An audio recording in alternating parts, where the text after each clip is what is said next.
Good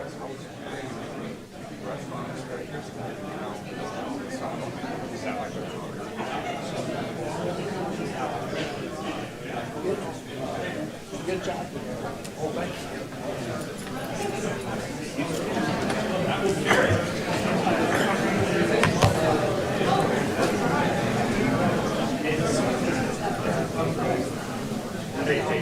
Yes. Hi, how are you? Heard so many wonderful things about you. So, Iowa. Idaho. I knew it was Iowa. It's Idaho, Iowa, and then Ohio. Wow. Thank you so much for dropping by. Oh my gosh, you can't get to sleep, can you? I mean, you can't. I'm about to put you right to sleep. Well,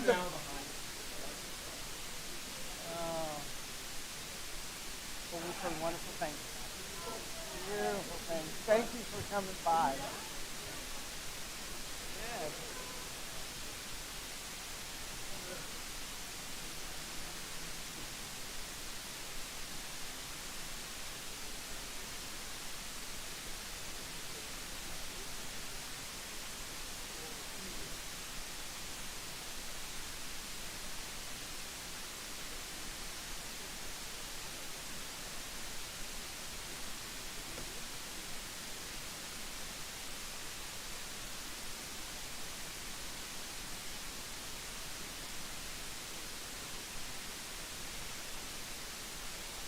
Okay, did you see?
Good evening, everyone. Welcome to the regular meeting of the City College Station City Council. I hereby announce the date is July 9th, 2026, and the time is 6:08 p.m. No voter action was taken in executive session. Therefore, we will return to the regular session and pick up the agenda where we left off, which is, turn the pages.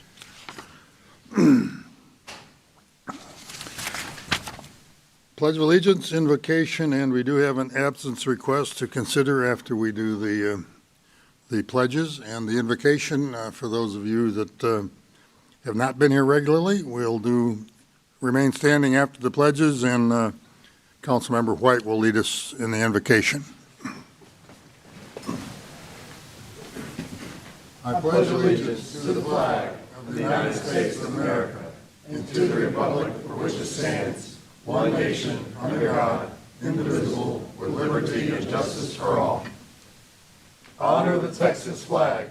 I pledge allegiance to thee, Texas, one state under God, one and indivisible. Councilmember Wright. Thank you, Mayor. Let us pray. Gracious God, we come before you with thankful hearts for the privilege of living in a community rich in opportunity, compassion, and hope. We are grateful for your constant presence in our lives and for the countless ways you have watched over the people of College Station, the great state of Texas, and our nation. Remind us that every day is a gift and every opportunity to serve is a responsibility. Keep us mindful of those who sacrifice for the well-being of others and inspire us to reflect that same spirit of service in all that we do. As we conduct the business of the City Council this evening, grant us clear minds, steady judgment, and a spirit of cooperation. Help us to listen carefully, consider every perspective with fairness, and remain focused on what will be strength in our community for generations to come. Bless our community with peace and unity, and may the work we do tonight honor those we are privileged to serve. In your holy name we pray. Amen. Amen.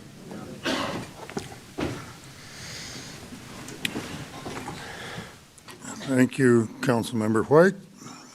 We do have a request to approve absence for Councilmember Mcllhaney from the previous meeting, July 6th. Do I hear a motion to approve? I'll second. Motion made and seconded. All those in favor say aye. Aye. Opposed? Motion carries unanimously. That absence request is approved. Okay, now we move on to, don't know as I have to remind people about the speaker protocol. I hope that everybody that's going to speak tonight, and I do have several on here visitors, but we haven't quite gotten that far. Just remind yourselves of the responsibilities and the requirements for the speaking from the podium there to us later on. We do have one proclamation to present tonight, presentation proclamation recognizing July 2026 as Parks and Recreation Month. Whoa, you can tell by all of those beautifully colored t-shirts there, the part of the park staff is here. So I'd like Parks Director Kelsey Hayden and her staff to come forward. I'll come down in front and read a summary of the proclamation.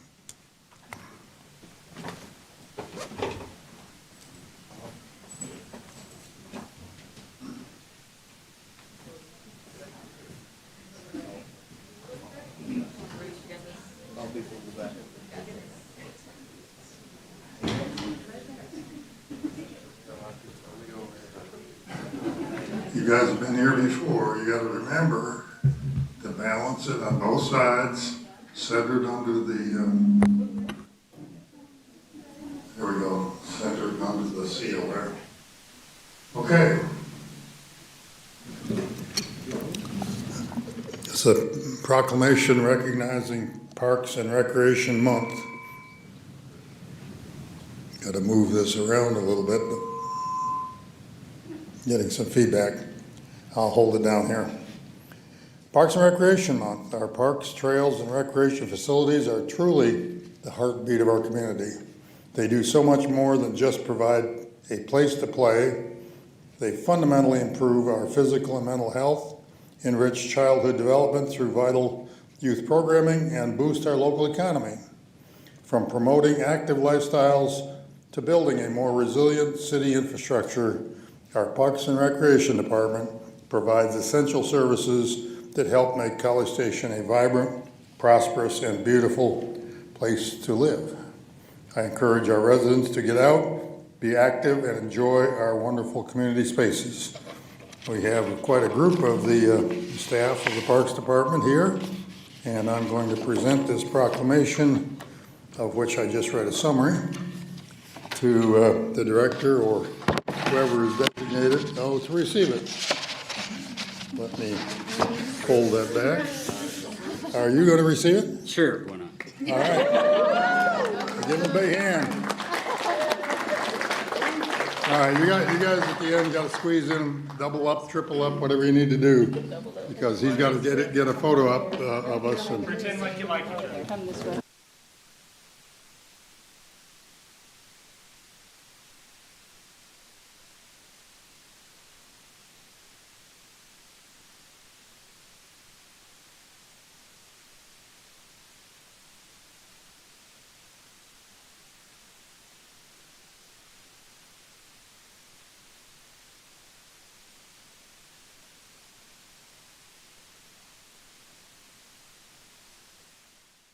some good ones in that.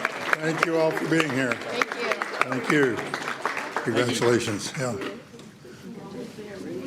And thank you for the shirts. We all got a copy of that up at the dais, so we appreciate that.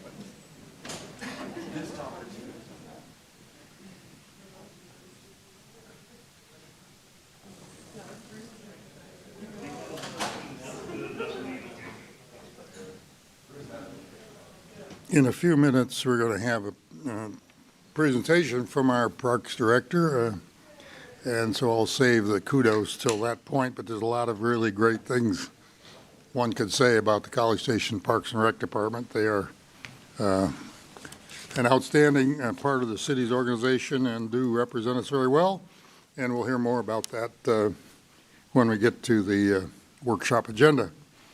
However, before we get there, we have here visitor session, and that's the next thing on the agenda. There are, I think, 8 people, most of whom I think are going to speak tonight, but maybe 1 or 2 are in the packet. So I'm going to take them in the order that they were given to me, and you have 3 minutes when you get up there. Identify yourself, and remember these are to be presented regarding items that are not on the regular agenda tonight, so we can't respond to them, but we'll be always happy to hear from citizens. Mr. Rob Santacirio. Correct me. Santacirio? Santaciero. Okay. Mr. Mayor, nobody ever gets it right. Okay, well, that's I okay. Pull the microphone over.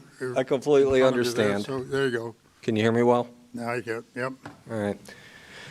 Mr. Mayor, council members and staff and the public, thank you for having me. My name's Rob Santaciero. I'm a retired Army veteran. I'm also a combat veteran. I'm also retired almost 3 years now from Brazos County Sheriff's Office. And I've heard a lot on social media, some from friends of mine, about some technology that you will be hearing about in your next meeting. And the fact that a lot of that technology exists today is probably partly my fault. So I wanted to lend my voice and my experience with license plate reader systems to this conversation and make myself available to you, the members of the council, and to the general public, because there's a lot of misconception and misunderstanding about these systems. The one that I hear most often spread, particularly over social media, is that license plate readers in general, and Flock in particular, are a violation of our Fourth Amendment rights. Let us understand very clearly, you have no guaranteed right to privacy in public space. Let me reiterate that. There is no right to privacy in public spaces. Courts have ruled on this numerous times. And driving is a privilege. It can be revoked. Vehicles need to be licensed and insured in order to be on our public roadway. Those license plates have to be displayed on the vehicle. However, I can't simply enter that license plate number like law enforcement can and figure out who it belongs to. License plate readers don't just give that information away. It's not how this works. The courts have ruled numerous times, most recently in January of this year, Smith v. the City of Norfolk, that the technology used responsibly is legal. As of today, no court in the United States that I'm aware of, and certainly not the Supreme Court, has ruled against it. License plate readers provide leads. They give us something to work on. No, there's not a team of officers looking at cameras all day long. No, they don't care if you went to Home Depot or you went to Walmart. The point is, and my time up? Well, your time is up. If you could just wrap it up in 20 seconds, that's okay. I'll do my best, Mr. Mayor. Just wrap it up, please. Set a policy and stick to it. Conduct audits. Ensure audits are conducted and you provide oversight in some way, shape, or form, read the fine print in the contracts. There are technologies that are coming that would give me cause for concern. But understand what's in the contracts. Read them. Read Very the fine good. print. Thank you very Mr. much, Mayor. and we will, for all of those of you who are speaking, as you indicated, this will be on our workshop agenda later this month. So stay within 3 minutes and come back, and you got 3 minutes again next meeting. Thank you, Mr. Mayor. Anyone that wants to speak and signs up. Next is Ivan Revchek. I guess we decided it's either Ivan or Ivan, either one. I think that's what you told us last time. Either way, it's okay with me. Yes, sir. So my name's Ivan Svrchek. I'm a resident of Bryan. I've been in the area for quite a while. And as the agenda says, I want to talk to you about ALPR cameras flock again.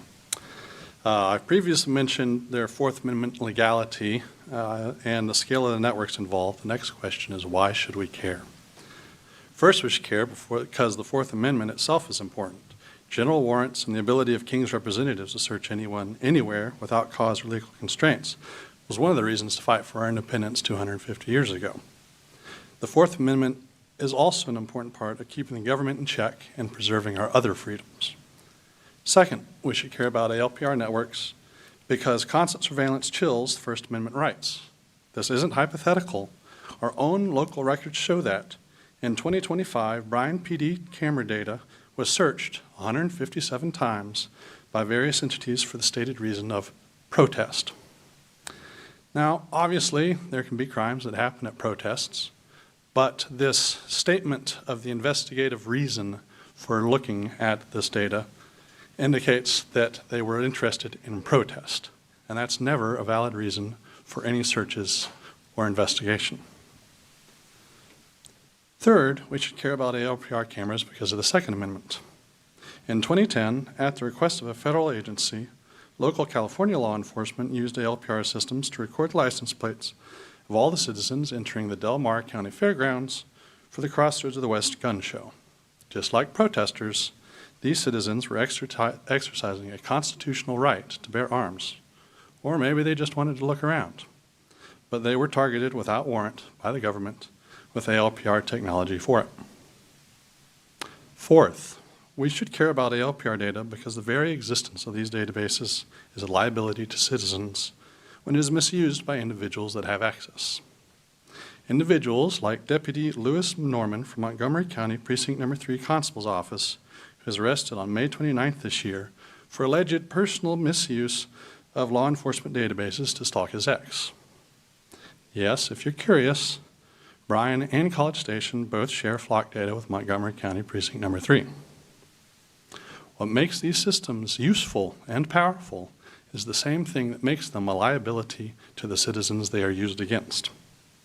I ask you, as leaders of my local community, please reconsider this path of massive surveillance we're on. Please cancel the contract and say no to the use of ALPR networks in our area. We don't want them. Thank you. Thank you, sir. Shannon Brubaker. Welcome. Hello. Good evening, Mayor, City Council, City Manager, and staff. My name is Shannon Brubaker from Boise, Idaho, and I'm a regular visitor to your beautiful city, in particular Mission Ranch. So, in fact, this is my 10th trip to College Station, and after spending the last 2 weeks here, I have felt compelled to step up to this microphone, not to talk about Pebble Creek or the flock cameras, but just to say thank you. I have completely fallen in love with College Station. I've spent a peaceful evening walking through Lick Creek Park, admiring the gorgeous trees, winding paths, and wildflowers.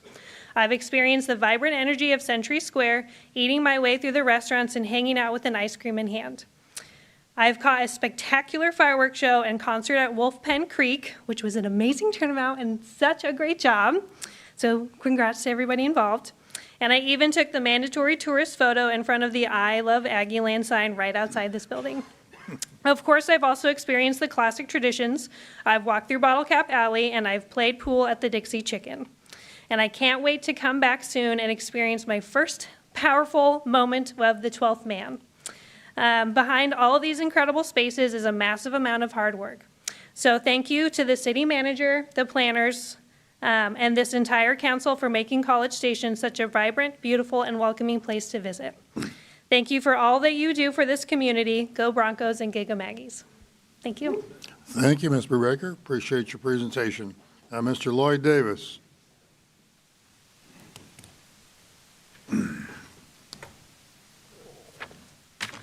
Lloyd Davis, speaking on behalf of CSAN tonight. Good evening. First of all, I want to congratulate the city, our staff, and the council on securing the upgraded AAA credit rating from Moody's yesterday, I think. That's a terrific milestone that lowers our cost of capital. However, as we look at this achievement, we have to recognize the basic tenet of public finance. Rating agencies do not grant a AAA rating because the city has low debt or even manageable debt. They grant it because they recognize our sovereign power to tax. Moody's looked at our skyrocketing local property appraisal values and concluded that our citizens provide an absolute guaranteed safety net for lenders. A AAA rating confirms that the banks will always get paid. It does not mean the debt is painless for the local families writing the checks. Brings me to the 27 capital improvement plan in the budget, proposed budget. According to city's own documents, single budget takes College Station's debt from $449.5 million to over $630 million, effectively maxes out our borrowing capacity, our ability to issue new debt until 2034. By locking down financial flexibility now and to fix projects today, we are giving up our future flexibility. If we have a game-changing commercial entity like TerraFab that encourages others to move here, they might require an unanticipated infrastructure partnership to make the deal feasible. If a city infrastructure emergency arises, we'll have no credit runway left to act. These businesses will likely just choose a Bryan or Navasota location, leaving us out of the picture. Look at how debt handicaps our flexibility with its high fixed costs. In 2023, we crossed the $30 million annual mark in annual debt service for the first time, $30 million. With this capital plan, we're staring at $51.8 million, that's my estimate, in 29, and $56.8 million the very next year. That is a steep escalation in uncuttable fixed costs. If council reduces the proposed plan by $50 million, our 2030 debt service only drops to 52.7, not much help. $75 million gets us to 50.7. To stay within 10% of where we are today, you need to cut $120 million. What we have is not safe nor sustainable, and we're not seeing a bigger drop because of municipal borrowing lag. This year's and last year's capital spending are not yet in the active debt service numbers, and probably not all of the previous years either. They're coming up, but so far the taxpayers haven't noticed.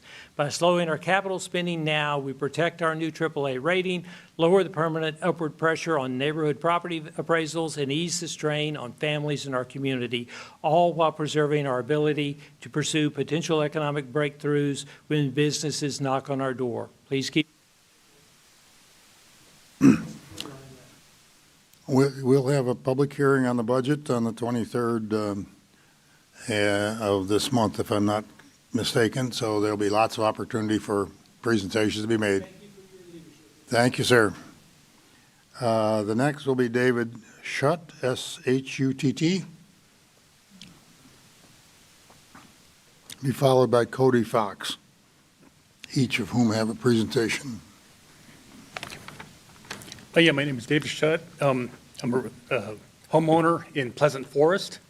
We were at the Planning Commission meeting a week or so ago for the 2425 Mitchell Parkway.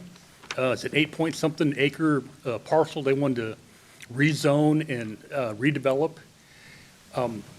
The homeowners in the Pleasant Forest, and I believe Emerald Forest too. Excuse me. Is this an item? This is an item on the agenda. Oh, if it's an item on the agenda, you'll have to We wait. can, you can wait and speak when it comes up on the agenda, sir. Oh, okay. Okay, yeah. Okay, that was that Mr. Schutt will come back.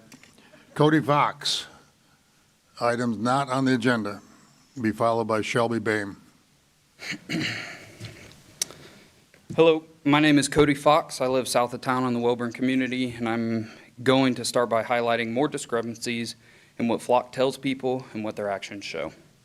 On May 28, 2026, the Township of the Woodlands had a Flock representative show up and explain to the board what their cameras do. At minute 45:43, he begins to note that there is a lot of misinformation about ALPRs. He says that an ALPR captures a point-in-time image and that there is no facial recognition.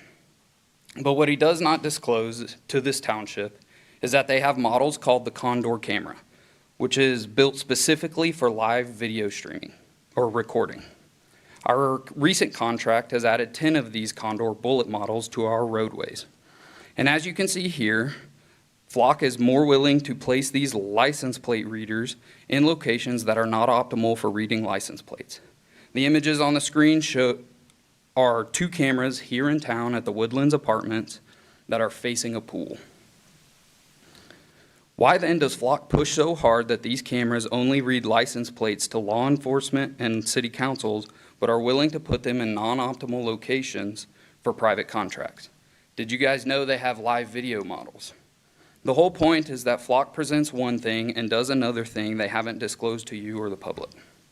On the facial recognition point, they have made it blatantly obvious that these cameras do not do facial recognition, but their patent is for a 2-part system, a camera infrastructure, which doesn't do the facial recognition, and a back-end processing system, which specifically states that it can do everything from facial recognition to gait analysis. He then proceeds to touch on the common talking point that data is owned by the customer. In their terms and conditions document, it says we give Flock a limited, non-exclusive, irrevocable, and perpetual license to use, process, and disclose this data. That is basically the same as saying if you, Mr. Mayor, give someone your credit card, they took pictures of both sides, and then said, but it's your card. It's your data, but they can do whatever they want with it. It's not that we don't trust you, it's that Flock has proven themselves to be incredibly untrustworthy. My fear is that men like Chief Couch, whom I've had a personal conversation with about Flock, are being preyed upon for their good intentions towards this community, towards the communities they serve, to push an agenda of mass surveillance in this country. Please do more research into this company before forcing us as citizens of College Station to get into bed with them. Thank you. Thank you, sir. Shelby Boehm will be followed by John Hamilton.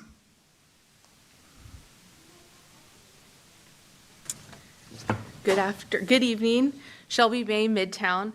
Around this time last year, I stood here asking you to invest in just one thing for Midtown's future. So when I saw that the city's capital budget is proposed to increase 115% with a $30 million allocation to Midtown, I was genuinely excited. However, I feel a little deceived after realizing that a significant portion of that advertised investment is tied to Independence Park, which is a project that would have already happened if you ever knew me or not. That is why I want to focus tonight on one capital improvement project that has been discussed heavily by Midtown residents and by this governing body, and one that I hope that we can find a way to include sooner rather than later. And you guessed it, it's the Town Lake Drive extension. As I've mentioned this time last year, this extension is the one most transformative small wins I've discussed with each of you that the city could ever invest in Midtown. And now I believe it is more important than ever, especially if baseball fields are expected to be completed by this time next year.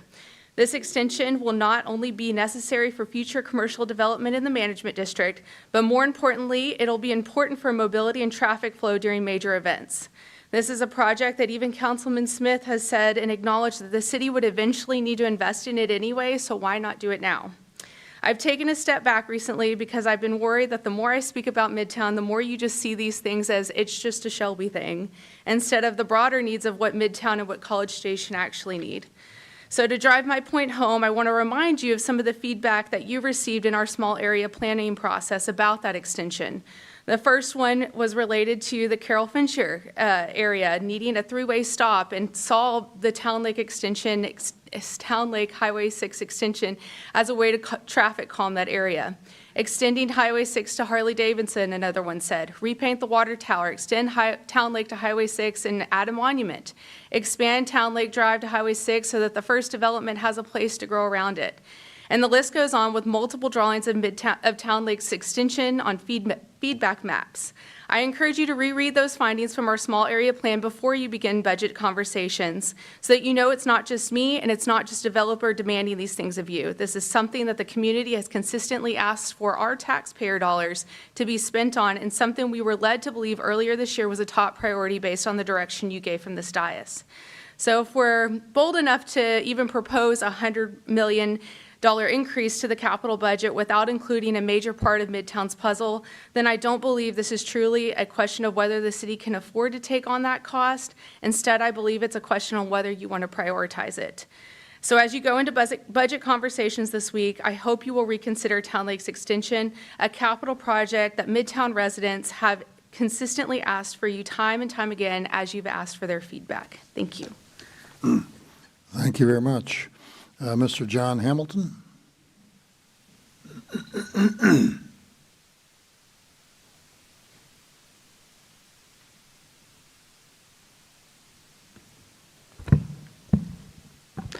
Hello, my name is John Hamilton, and I'm also here today to talk about flock cameras. Tonight I want to answer something I hear every time I talk about flock or bring it up, and it's, don't you want to catch criminals? Yes, I do. The question you should ask is whether flock helps catch them reliably. Oak Park, Illinois is one of the only cities so far in America that has actually published error reports on its flock program. Their oversight board concluded in 2025 that there was no evidence whatsoever flock cameras played a meaningful role in any Oak Park crimes investigations. Their reports show that in a typical period, a third or more of the traffic stops triggered by a flock alert ended with the driver being released because the data was wrong. Oak Park has since terminated its contract. Now, I have no doubt that there have been some crimes solved with the use of this technology. But what is the cost when the technology gets it wrong? The Institute of Justice published a review of 24 cases where license plate reader errors led to police stop, detain, or jail innocent people. In nearly 2/3 of them, officers already had their guns drawn before anyone realized their mistake. In Houston, 2 innocent men were held at gunpoint. In Arkansas this February, a couple was ordered out of their car at gunpoint while a 6-week-old baby sat alone in the backseat. In San Diego, an innocent passenger spent nearly a month in jail because flock matched the wrong red vehicle. In the contract that we signed as a city, flock makes no guarantee to the accuracy of its data, Section 8.4, and holds no liability for incomplete, corrupt, or inaccurate data, Section 9.1. The other type of response I get when I bring up flock is this gut reaction to defend flock and the police in the same breath. Flock is not our police. This is a vendor, a private company that the city hires to provide a service. You can be against flock and still wholeheartedly support our local police. I call upon your sense of civic duty. All these articles and news stories are available online right now. I ask that you go home tonight and you Google ACLU, flock safety credibility lost as it repeatedly lies to city councils, and read that for me. Reputable governments do not do business with companies that lie to them. Thank you very much. Thank you, sir. That completes the list of here visitors. Mr. Shutt, I think the item that you're referring to is item 9.3. Is that correct? I'm unsure. Well, what will remind me. 9.1 and 2, Mayor. Pardon? 1 and 2. 9.1 and 2. Okay, we'll have you speak at that time. Okay, we will move on to the consent agenda. And the consent agenda consists of, I think, 7 items this week, 7.1 through 7.7. Are there any of those that council members have a question about? None to be pulled then. The chair will entertain a motion regarding items 7.1 through 7.7. Move to approve. Second. A motion made and seconded to approve all of those items. All those in favor signify by saying aye. Aye. Opposed? Motion carries unanimously. Okay, well, we took care of that. Very well. And we'll move on to the workshop agenda. The first item on the workshop agenda is I'll call forward Kelsey Hayden, who is the Director of Parks and Rec, to make her presentation. This is presentation, discussion, possible action related to Parks and Recreation Department. It's, I guess, a biennial update, and I'm sure she's got some great stuff to present to us. Yes, good evening, Mayor, Council, Kelsey Hayden with Parks and Recreation. Before I get started, I want to say I was so excited that we were able to partner our update with the proclamation for Parks and Recreation Month, because you got to see all the people behind the scenes that are doing the work each and every day. I get to stand up here and present the update to you all, but they're the ones doing the work, and like I said, I was so excited that we were able to kind of pair that up so that you could really see all of the men and women behind the scenes. So Parks and Recreation update by the numbers. A lot of these numbers are going to be from last calendar year, so 2025, unless I call them out otherwise. But last year we hosted 23 tournaments in our park system that generated an estimated over 100,000 visitors. We have 12,500 e-newsletter subscribers, 72 full-time employees, many of those you saw tonight, 192 part-time employees. We have 57 developed parks, 42 miles of walking trails, and this last year we had over 6,000 facility and field rentals. Another number that's not on the screen, but I calculated earlier today, is years of service within the Parks Department. We have 516 years of service from the Parks and Recreation Department amongst our team members. I had to calculate that a few times because that was a very large number. This last year, we also received the Tree City USA Award for the 36th consecutive year. But more notably, we received the Growth Award this last year. That Growth Award recognizes community efforts above and beyond the standards. Those efforts were tied to the Cooling College Station implementation that we'll talk about a little bit later. The Parks and Recreation Department is also a CAPRA accredited agency. We have been accredited. Next year will be our reaccreditation, which will put us at 20 years of accreditation. In Texas, there's over 1,200 municipalities. Only 32 of them have this accreditation. Earlier this year, we also signed the Mayor's Monarch Pledge, and of course, last year we were recognized as a bird city. We've talked a little bit about Placer AI data and visitation, both at big events within the city. We've also started using that to track visitation throughout the park system. Last year in 2025, we had over 3 million visits to parks in College Station. Some of the more notable community parks and neighborhood parks are listed there. Definitely to make note of Veterans Park Athletic Complex and Stephen C. Beachy Central Park. A lot of those are local guests, but those are also two of our parks that we host a lot of tourism events at. Completed projects this last year, we have the Brian Bachman Community Park, the Little League and Senior League buildings, as well as the Stephen C. Beachy Central Park Operations Shop. Jennifer Kane mentioned those in her CIP update. Those were 2022 bond projects. Also this last year, we replaced 5 playgrounds throughout the park system. We finished the Recreation Center feasibility study, as well as the Veterans Park and Athletic Complex Master Plan, and we also finished the Summit Crossing Park with parkland dedication and parkland dedication funds. Current projects that we're working on. The first thing I'll call out is the replacement of the John Crompton Playground. Council had approved that earlier this summer. That is the rendering that you see here. That has been ordered and should hopefully start construction in September. We're also working on the Adamson Lagoon slide replacement. It is in operation this summer, but we are working currently so that we can, over the time period that we're closed, replace the slide. We are also working on columbarium addition at the College Station Memorial Cemetery. That is going to be at the Aggie Field of Honor.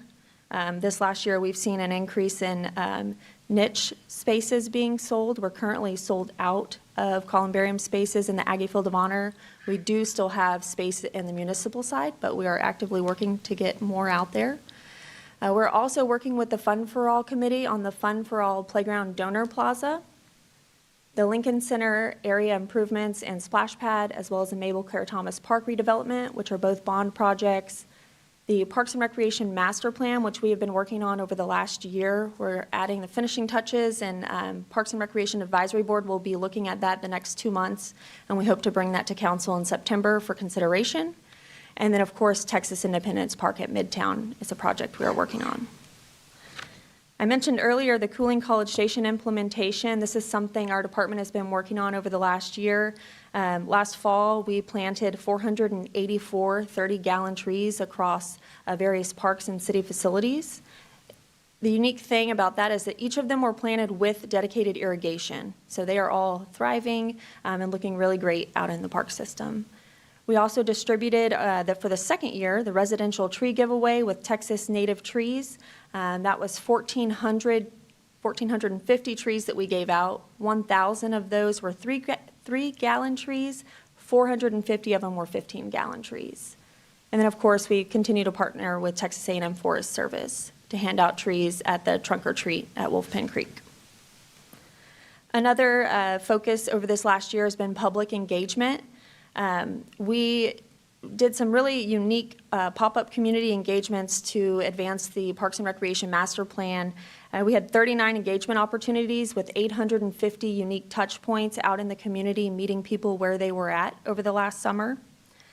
We also used this or that surveys on the 5 playgrounds that I mentioned earlier. We put out surveys so that community members could vote on the playground equipment that was going to be installed in those parks, whether it was the color selection or different equipment and amenities that were going to be there. We also really ramped up our volunteer engagement. We were able to hire, with council's approval last year, a new volunteer and community engagement coordinator. This is her in this picture. Her name is Lydia, and since January, she's hosted 17 events in the parks that generated 446 volunteers coming out to do cleanup events. And in January, we also launched our very own Parks and Recreation social media. Those are our handles there. If you're not following us yet, I would encourage you to. But we are really excited about the social media efforts so that we can have a voice and be in front of the community. I have numbers here that I don't want to mess up, but since January, we've had more than 1.6 million views that generated nearly 50,000 engagements on those channels, both Facebook and Instagram. A new volunteer program we're working on is Adopt a Park and Adopt a Trail. These are 2 initiatives that we are putting finishing touches on and hope to have out soon, but they will be very similar to our Adopt a Street and Adopt a Greenway programs. We are also working with the public communications team to design mobile-friendly registration software. We currently utilize this software. It's just not responsive in a mobile setting. We know most of our users are accessing registration through their mobile device, and so we want to make sure, again, to meet people where they're at and be prepared for them.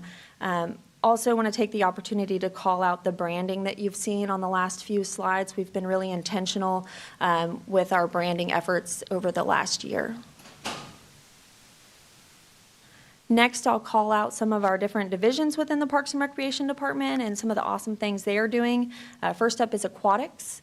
They continue to be a community asset. Last year, we had 36,000 people go out to public swim at Cindy Holloran and Adamson Lagoon Pool.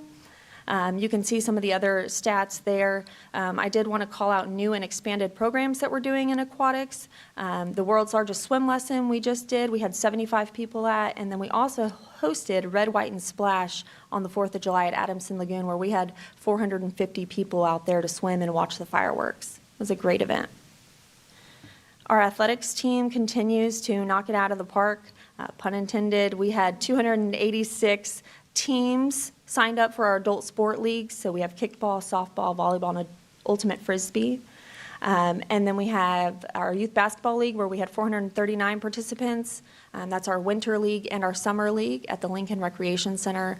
And our tennis programs continue to grow as well. The Lincoln Recreation Center continues to be a staple in the community as well. This last year we had 209 kids in the after-school program. This summer, we did make a change for summer camp to where we moved from monthly registration to weekly registration. We had 992 campers sign up for 8 weeks of summer camp. Some of those are repeats, so it was 194 individuals. We honored 52 scholarships, that was for 72 kids. So 52 households honored scholarships that granted 72 kids to come to summer camp at the Lincoln Recreation Center. Our senior services continue to be a great asset as well. We offer senior programs at the Lincoln Recreation Center, the Meyer Senior and Community Center, and Southwood Community Center. We have last year over 900 passes with 21,000 pass scans. And those are things like you see here, active fitness classes, as well as more passive games and social environment. The Gary Halter Nature Center has been fantastic over the last year in offering really great interactive ways for people to engage with nature. Most notably, I wanted to call out the Mud Day event. We had 516 participants. That's a picture there. And it's not much more than just providing mud activities for people to engage with nature. And it is a lot of fun. For kids and adults alike, you can see joy on their faces right there. And then also the Lake Creek Park in the Dark, which is the opportunity where we provide community members to come out and camp in Lake Creek. You can't camp any other time. It's banned by city ordinance, but on these nights, we allow you to come out to Lake Creek, and we offer 2 in the fall, 2 in the spring. Last year, 354 people participated in those 4 events. The Parks and Recreation Department also manages 2 cemeteries in College Station. We have the College Station Memorial Cemetery that's home to the Aggie Field of Honor, and College Station Cemetery. Year-to-date sales, we've had $528,000 in sales. We've had 127 interments, and we've sold 181 standard plots and 78 niches. We've also, as I mentioned earlier, been working on the columbarium project to add out to Aggie Field of Honor, and our staff has been benchmarking other communities that are operating cemeteries to take a look at city ordinances and our fee structure out there. We have had some conversations with the Parks and Recreation Advisory Board and are hoping to bring some of those items to council for consideration in the next month or 2. Our community events, these are 2 that I wanted to call out. Our Starlight Music Series at Wolf Pen. This last year we had 4,200 people out to those concerts. We had 3 different concerts, April, May, and in June. And then Christmas in the Park, of course, is a staple in College Station. This last year we had 8,900 people out at Christmas in the Park the first Saturday in December.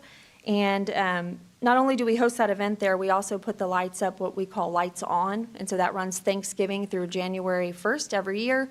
This last year, during those hours, we had 90,000 people come through Central Park to take a look at the lights. The most visited days were Thanksgiving and Christmas. And what that tells me is that people are not only coming to the park, but it's become a tradition on those big days for families coming into town to be at Central Park under the lights. And I saved the best for last. This is a picture of the I Heart America celebration that we had on 4th of July.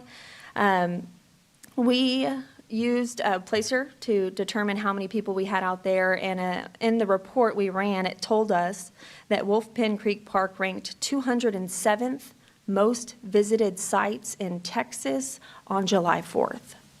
So, pretty neat. We had 13,648 attendees. That's not just in the proper amphitheater, that is the entire stretch of Holloman, the mall parking lot, as well as the festival site. 13,648. We have some other unique facts here for you. We handed out 1,267 gallons of complimentary water to guests. It was a hot day. We had 2,500 pounds of ice, 2,500 sausages handed out by the Lions Club. We cut up 80, well, we didn't, the Lions Club cut up 80 watermelons to hand out to the community. And we had 4,111 fireworks that were shot off. And more than 50 city employees contributed day of. So that's Public Works, Fire, Police, and Parks and Recreation, and Visit College Station staff that were out there working that day. If you had taken that picture, obviously a little later, because I walked over onto Holloman, that grassy slope was pretty full right after dark. Yes. While the band was still performing. So it grew from what you got here as the sun went down. So very, very large crowd for sure. Yes, sir. And we're not done yet. Next up, we have the Games of Texas, where we will be hosting for the 9th time in College Station and Bryan.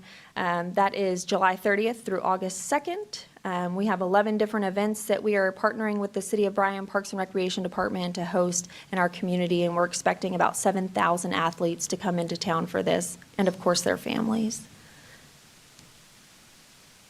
And this is the last slide, but it is QR codes to our Facebook, e-newsletter, and the Instagram handle that I mentioned earlier. And I'm happy to answer any questions you might have. Thank you, Ms. Hayden, for a really, really good update, but I'm sure there may be a few questions. If there are any, please indicate so. Comments, questions? Well, if you have a comment, that's okay too, or a question of clarification. Well, you have a new follower on Facebook and Instagram, because I did that as I was sitting here. But I am so proud to be a citizen of College Station. And as I've really had the opportunity to get involved at a granular level across so many different areas, every time you come up here, anytime I talk to a member of the park staff, I mean, even Woods can't shut up about it. There's always something new, exciting, and different that's happening. I can't even keep up with all of it. So I'm glad I've got the social media handles to really stay on top of. But I learned tonight about the Lick Creek After Dark. I've never heard of such a thing. That sounds like a great endeavor. We got a couple of your trees during the giveaway, and that was incredibly well run. I mean, there was a line all the way back out to University Drive, but I mean, it was well attended, and the staff that was loading and helping, it was just flawless. But I think our Parks Department is one of the most visible things that sets our city apart. I mean, yes, we did get the new AAA bond rating, which I know is fabulous, but that's not what people are going to get excited about until they hear about how much money that'll help them save. But you guys are truly the face of this city in so many ways, and I cannot stress enough how impressed I am with our park system and the staff that makes sure that those resources are deployed and being used by our citizens. So thank you. Hear, hear. Okay.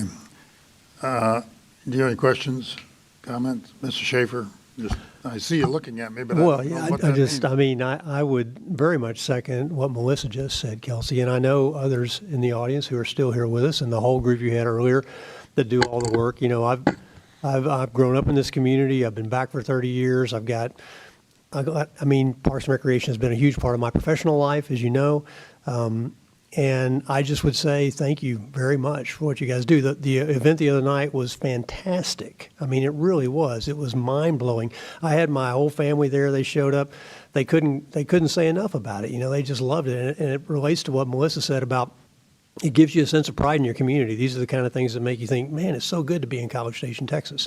So I won't go on. I could, but I thank you. And also, that was a really good pun you threw in there. I like that. Yeah, thanks. Mr. White? Kelsey, thank you. I just want to echo what Melissa and Scott said. I'm going to highly encourage our mayor to have you present every council meeting, because this is what council, this is what our city is made of. I am so proud of what you and your team does. But I just want to give a shout out, because I think one of the things you said really has more of an impact than people realize, and that's that CAPRA accreditation. Congratulations on that. That is really special. I'm kind of like Scott. I kind of grew up in the parks world as well. So congratulations on that again, and wonderful job. Thank you. Thank you. Did I see? Yes, Mr. What? Wright? Thank you, Mayor. As always, just such a fan of everything that y'all do. If you heard the young woman speak earlier from Idaho talking about coming to the parks and stuff, the spoiler, that's my girlfriend. But when she first came to College Station, she's like, what should we do? And the first thing we did was Lick Creek Park. And so it's just beautiful, because really, like, parks are a key to the city's heart. And so it's an amazing free thing that we can do, but it really gets you, inside access to what the city is about.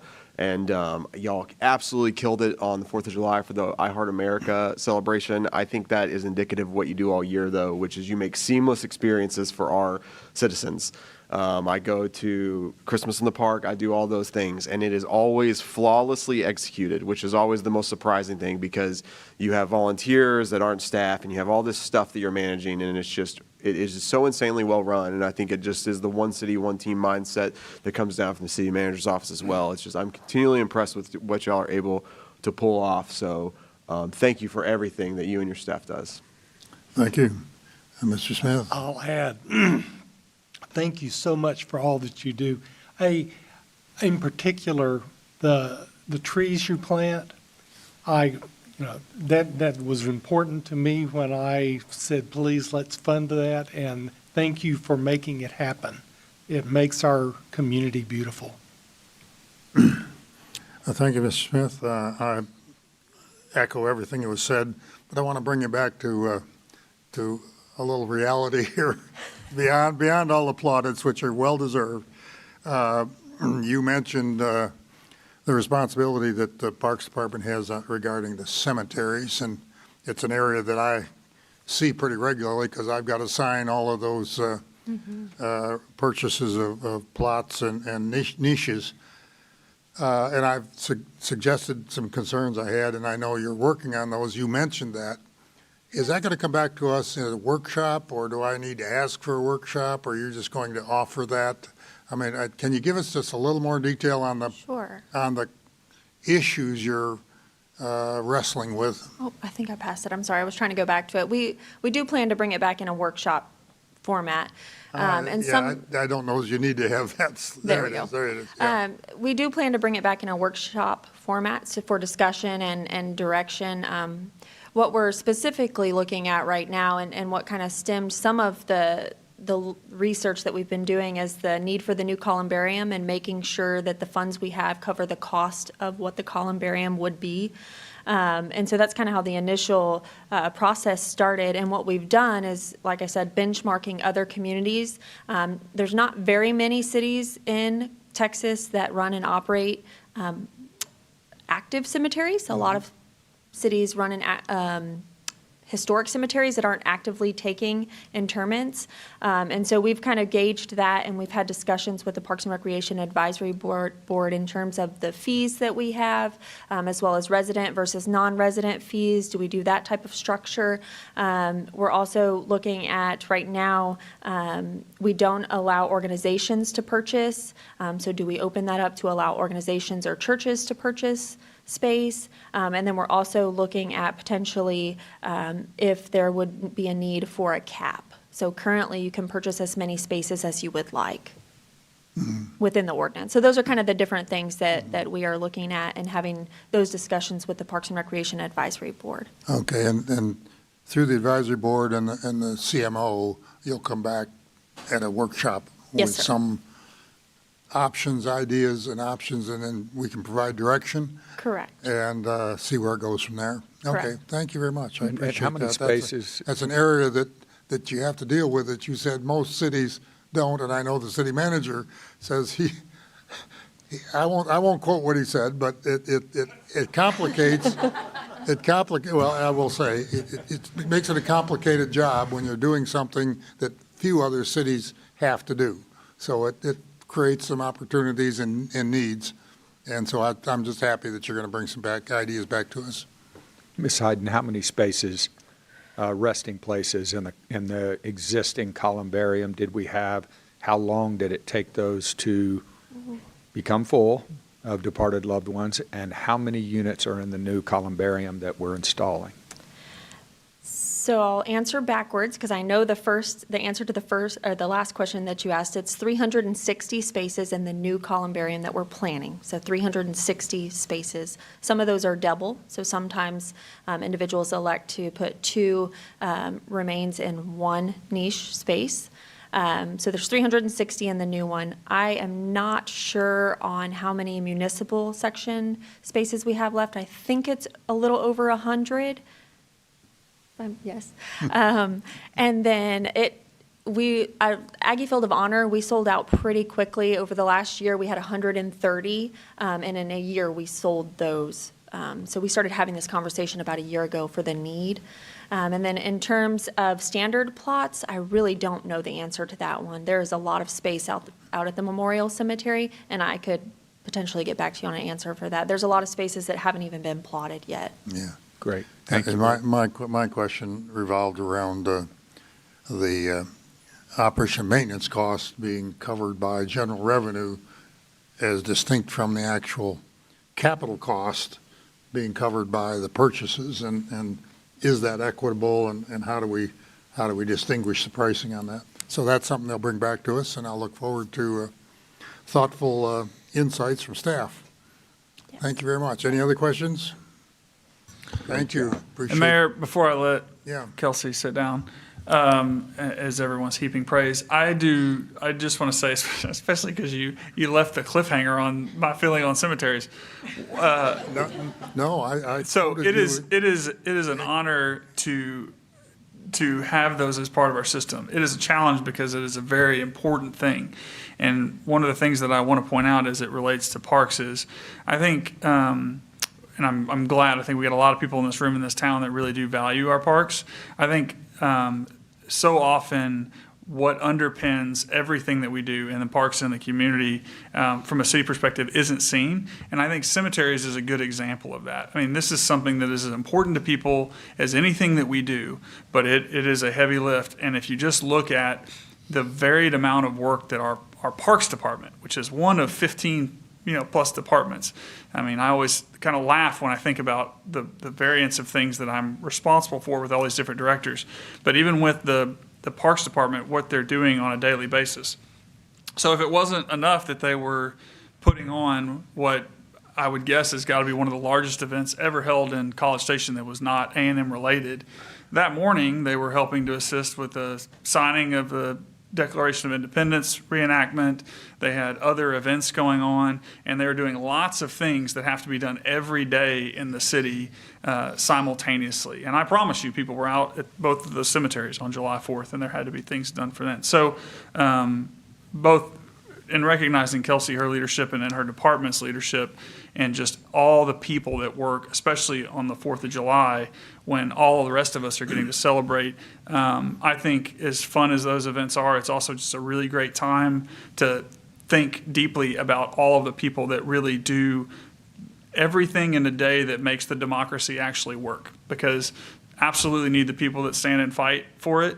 And we should respect that. But I can promise you, I've seen with my own eyes what happens when you don't have functioning water and municipal services, and that's as imperative to democracy as there is. So super proud of our people and everything everybody does. And I'm so happy that we get to do this presentation for all the departments, but especially parks, because I think sometimes people really don't realize the depth and breadth that they take on. Thank you very much, and thank you, Ms. Hayden. We won't call you back every meeting. Thank you. Mr. Wright, but because you need the time to work and think about things, but we always value the updates you do bring to us. And yes, we have These seed packets we put at the dais for everybody as well. Don't plant them now. Wait till the fall. You don't want to plant them now. But they are harvested by our staff at Lick Creek. So they are packets that they put together. We don't buy them. They put them together. So they're native plants that you can put in your yard.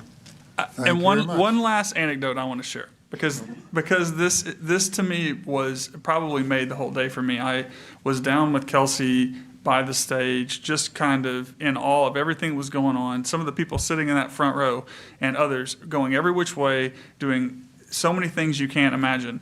And I was just kind of like, man, I am so appreciative that they're willing to do this today. And what Kelsey said to me is, yeah, what they want is to make every concert here in the summer series look like this. So, here I am worried that they're all the things that they could be thinking about. I have to work today. It's hot. There's all these people, whatever. And in their mindset is like, how do we make the next thing this good? So that's the kind of people who work for College Station Parks and Rec. and for the entire city, for that matter. Thank you very much. Appreciate it. Moving on to our next second presentation and workshop agenda, Mr. David Brower, presentation, discussion, possible direction regarding incentives for increasing housing density. Yes, you stretch that up there. There we go. Good evening, Mayor and Council. I'm David Brower with Planning and Development Services. And tonight we'll be giving a presentation on incentivizing higher density housing, particularly townhomes. I'll start by highlighting these two tables. The table on the left uses American Community Survey data to show the number of housing units in each residential building or property in the city. One notable takeaway is that about 44% of housing units in College Station are single-family detached homes, while roughly 8% are single-unit homes that sit on their own lots but share one or more walls with an adjacent home, what most people would recognize as townhomes. Because they sit on their own lot, townhomes are potential homeownership opportunities. The table on the right shows building permits issued for different housing types by year. And so we can come back to this for reference. The goal of this presentation is to gather council direction on tools to incentivize higher housing density with a focus on attached single-family units such as townhomes. We're bringing this item tonight in response to a council requested future agenda item tied to impact fee discussions. Encouraging the development of townhomes and other attached single-family housing supports the Housing Action Plan by expanding the community's housing choices and increasing overall housing supply, which can help improve affordability over time.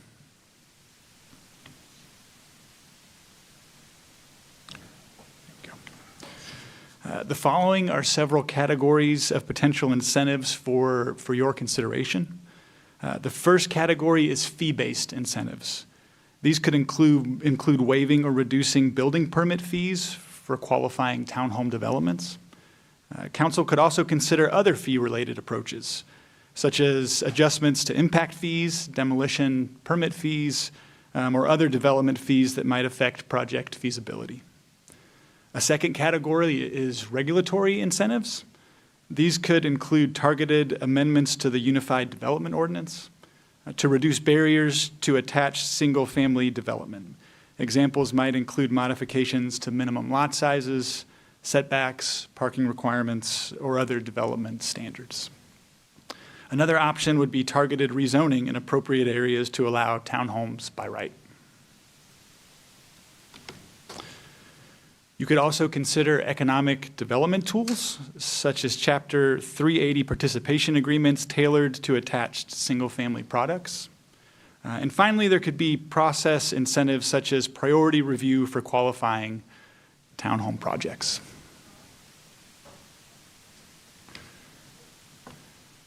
And so finally, we'll wrap up with just some items to consider for your discussion.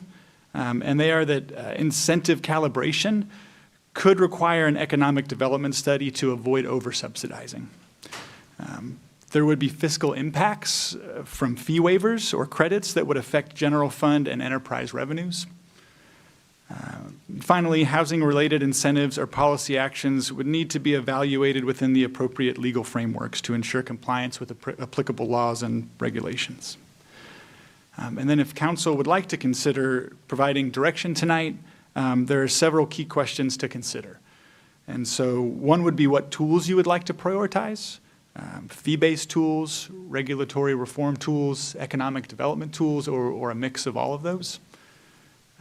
Are there any geographical considerations you'd like to consider, areas where you would like to see this type of development focused on more, or areas where you would not? And then for any desired action, would you like to see time-bound pilot programs where the effectiveness could be tested, or would you like to see more long-term system-wide changes? And so with that, we're happy to answer any questions that you have. Okay, well, thank you, David, for setting this up. Yes, it was a council-requested discussion, so I'd like to, if you're willing, turn to Councilmember Mcllhaney, who I think was the leader in that discussion and raised it. So I'll turn to her first to pose any questions, and then we'll go all the way around, and hopefully it will provide some direction as well. And if you'd like to go directly to direction, please feel free. I've never been given this much latitude, Mayor. I feel special. You got it's your idea. Let's go with it. No, we have talked about affordable housing and attainable housing a lot, and I would really like for us to see, or would really like to see us do something to further that. And I've really taken what actually Mr. CPAC out there, and I've had a pretty lengthy conversation on several occasions, and ownership is the key, not necessarily having a detached single-family home, but that ownership opportunity is what gives you the stepping stone to that first step and moving forward to building equity and wealth, which I know is very important to Mr. Yancy.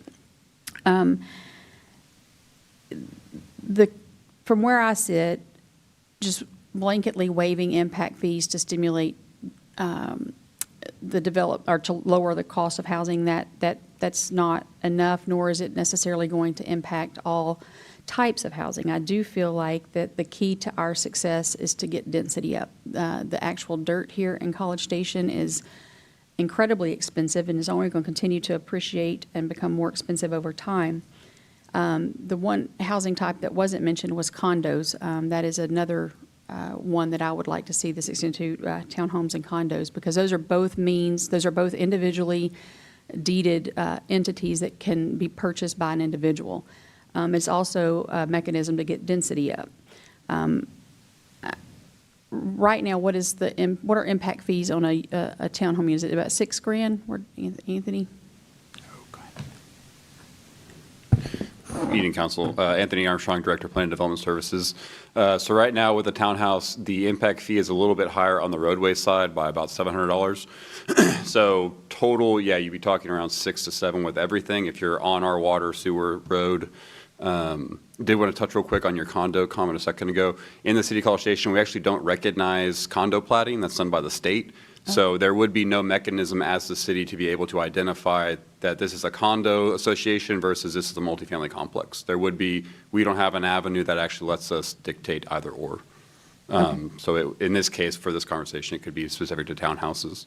And on the impact fees discussion specifically, we can't waive those fees just outright, but you can do, and David covered it, but you can kind of walk through agreements essentially, so you could do some sort of a 380. Basically, you can refund them the fee, so they would have to pay the fee, and we could have some mechanism that we refund them the fee to offset that cost. But we can't just waive it outright. They would still have to pay it, and really what you're doing in that case is kind of an accounting thing, right? You'd be taking general fund money or whatever money that we used to pay them back and sticking it into the impact fee area. So, density here is the key to me. In evaluating whether or not this is a good idea. Is there a certain number of, let's just use townhomes that you, at what point what is a good, so many townhomes per this unit of measure, where is that when you start getting that, what is a normal density you would see in something like that? I'm going to try to answer the question. If I get it wrong, just tell me. So I would say, so generally we allow for up to 14 units an acre, and when we have general townhouse. When we look at that, in reality, when you take into account, and I'm sure Doug and all of them behind me are cringing, but when you take into account all the stuff that actually goes into infrastructure-wise, you're really talking more in that probably 8 to maybe 12 if you're really pushing it, when you take into account roads, things like that.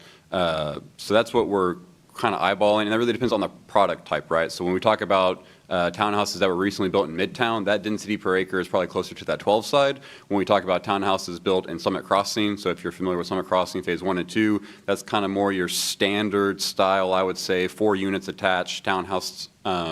Those are around 8 to 9, depending on what section you're looking at. And so it can vary. I think in this, certainly though, it is more than 8 units an acre, which is what we allow as a max for detached single-family homes. The maximum in that category of detached is 8 units an acre.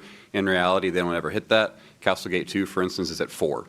So you're about half of that number. So it is a significant increase with townhouses compared to single-family homes, to your point, but I wouldn't say there's a number that we're targeting. When we target it from a long-range perspective as far as infrastructure planning, it is more in that 8 to 10 units an acre that we're anticipating as that zoning district. So could we waive certain fees if the density, not specifying a type of product?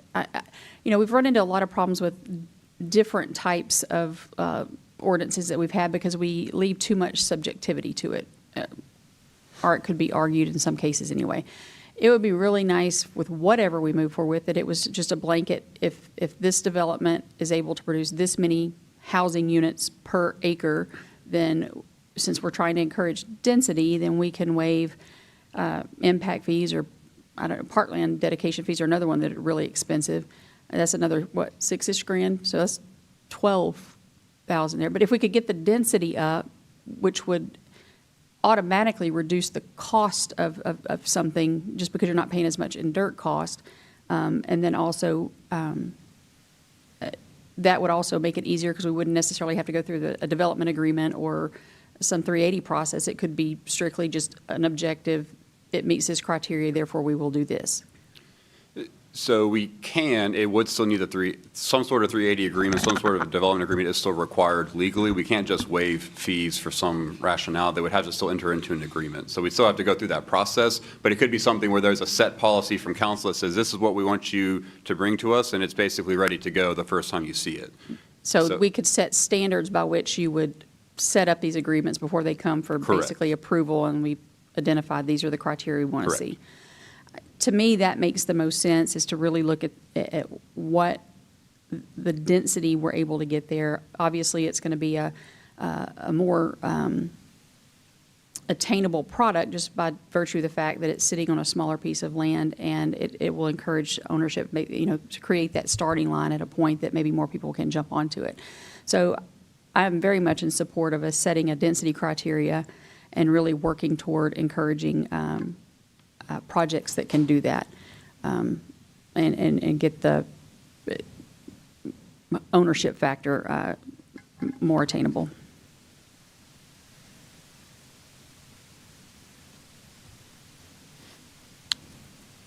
And let's just, are you ready or you want to move on? I'm ready. Go right ahead. Okay, mine's going to be a mishmash. This is workshop, right?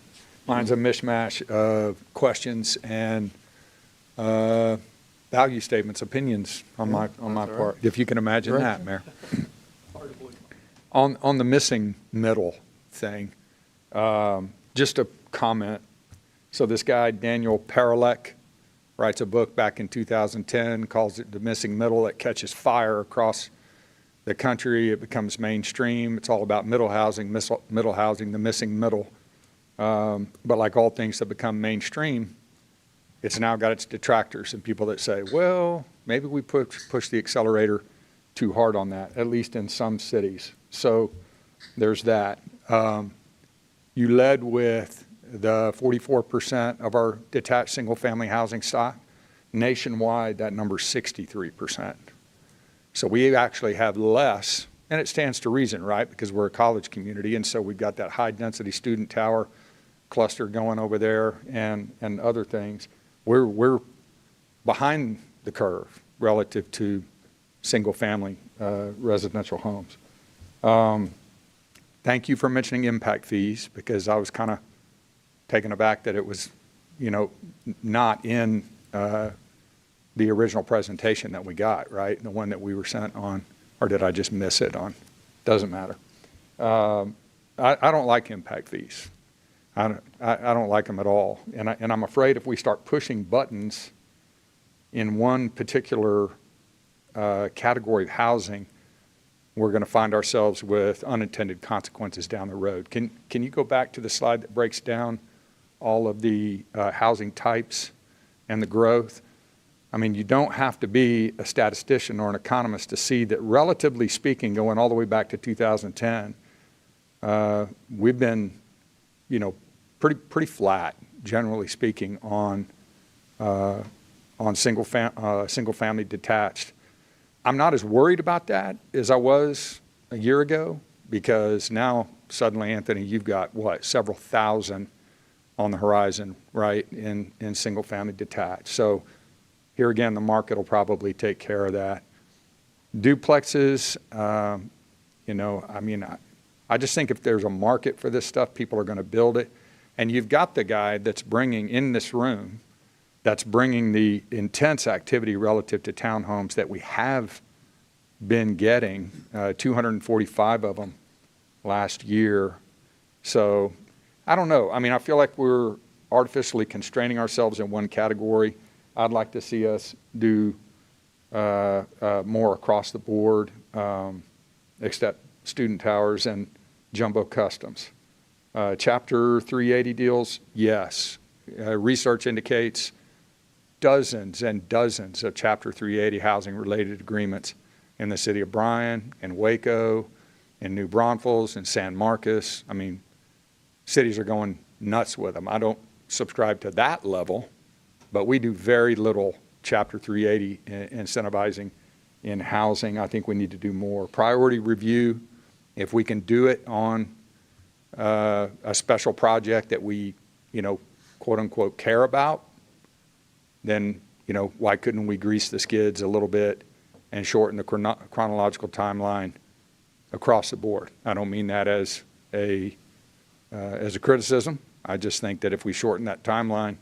If I could interject just to address that particular one. So originally when we were putting this together, right, building permit timeline is about 3-day review. So when we an actual building permit construction, if someone submits a single family permit today, they've got about 3 days or so that they're getting a turnaround on that. So when we talk about prioritization, it's not necessarily expediting. So it's not like I would heavily argue we're not slow. And so priority would be like if there's something that's a particular product type or something council wants us to focus on, it would be, hey, my plans examiner got in 30 permits for a subdivision today, and then he gets 30 permits for townhomes tomorrow. It says, hey, stop on those 30 permits for single family, go over to these townhouses, and that needs to be, even though it was the second one in the queue, you need to run that to the top. That's more what we're talking about with priority review. But our standard review times for building permits is 3 to 5 days. So in reality, it's within a week. So speak to this that I hear from the development community a lot, and everybody has their own pet projects based on what they do, and they get very vested in it and have their complaints. I get all that. But speak to me about this business of a soup to nuts, A to Z, new development. And the fact that I'm told we do more things sequentially than we do concurrently, like on a Gantt chart, in and around development, permitting, and inspections. Is that, you don't subscribe to that? I'm asking.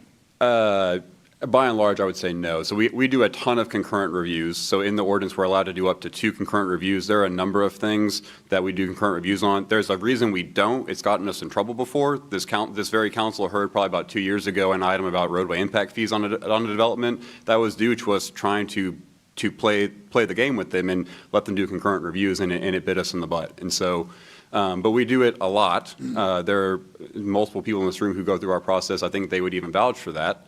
That we do concurrent reviews a lot. Now, when we talk about reviews and you hear some complaints, from the time that someone walks in the door and they say, I want to do X, to the time that a piece of a shovel is in the ground, that is a period of time, 100%, and it's not 3 days, because there are multiple steps to that process. So you've got potentially to rezone a property, so like the item here tonight, they're going to have to rezone a property, they then have to wait for that, because of the same token, if I bring a zoning request to you, and I start down this other process with preliminary plans and final plats, there's a valid concern that in a way that might tie your hands. If they've now spent thousands and thousands of dollars on getting through the other steps of the future process, they're going to come up to you and say, hey, if you deny my rezoning request tonight because you don't think it's appropriate, I've already invested $30 to $50 million or $50,000 into this project. Well, you can't do that to me. And then that puts you in a bind, and that's now on me and my staff. And so there are parts and there's hard stops, I would say, in the process for a reason, because we have a legitimate concern with how does that end up at the end of the day. But once we get past these certain hurdles, 100%, with this development that comes in, they'll have a preliminary plan, we'll do their final plat, we review it concurrently. Sometimes there's issues with meetings, so having to go forward to P&Z and council, things like that. Do we make mistakes when we're talking about, or are there time delays when we're talking about, 1,000 lots being platted on the ground and we've got 600 to 700 building permits in a year? 100%. But by and large, we're talking within less than 5 percentage points where I would say we've got an error to that magnitude. That's it. Let me bring us back to the agenda item, not broadly speaking how Planning Development Services operates. The focus of this is incentives for increasing housing density. If I get the gist of your comments, housing density isn't high on your priority list. That's fine. And so you don't see incentives just to increase density. I'm just trying to clarify, that's all, so we stay on the agenda item.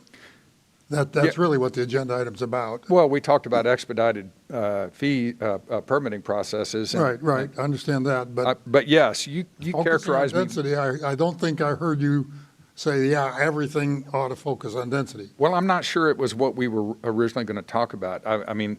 Well, that's what the incentive- agenda item is talking about. Right, well, incentives for increasing housing affordability.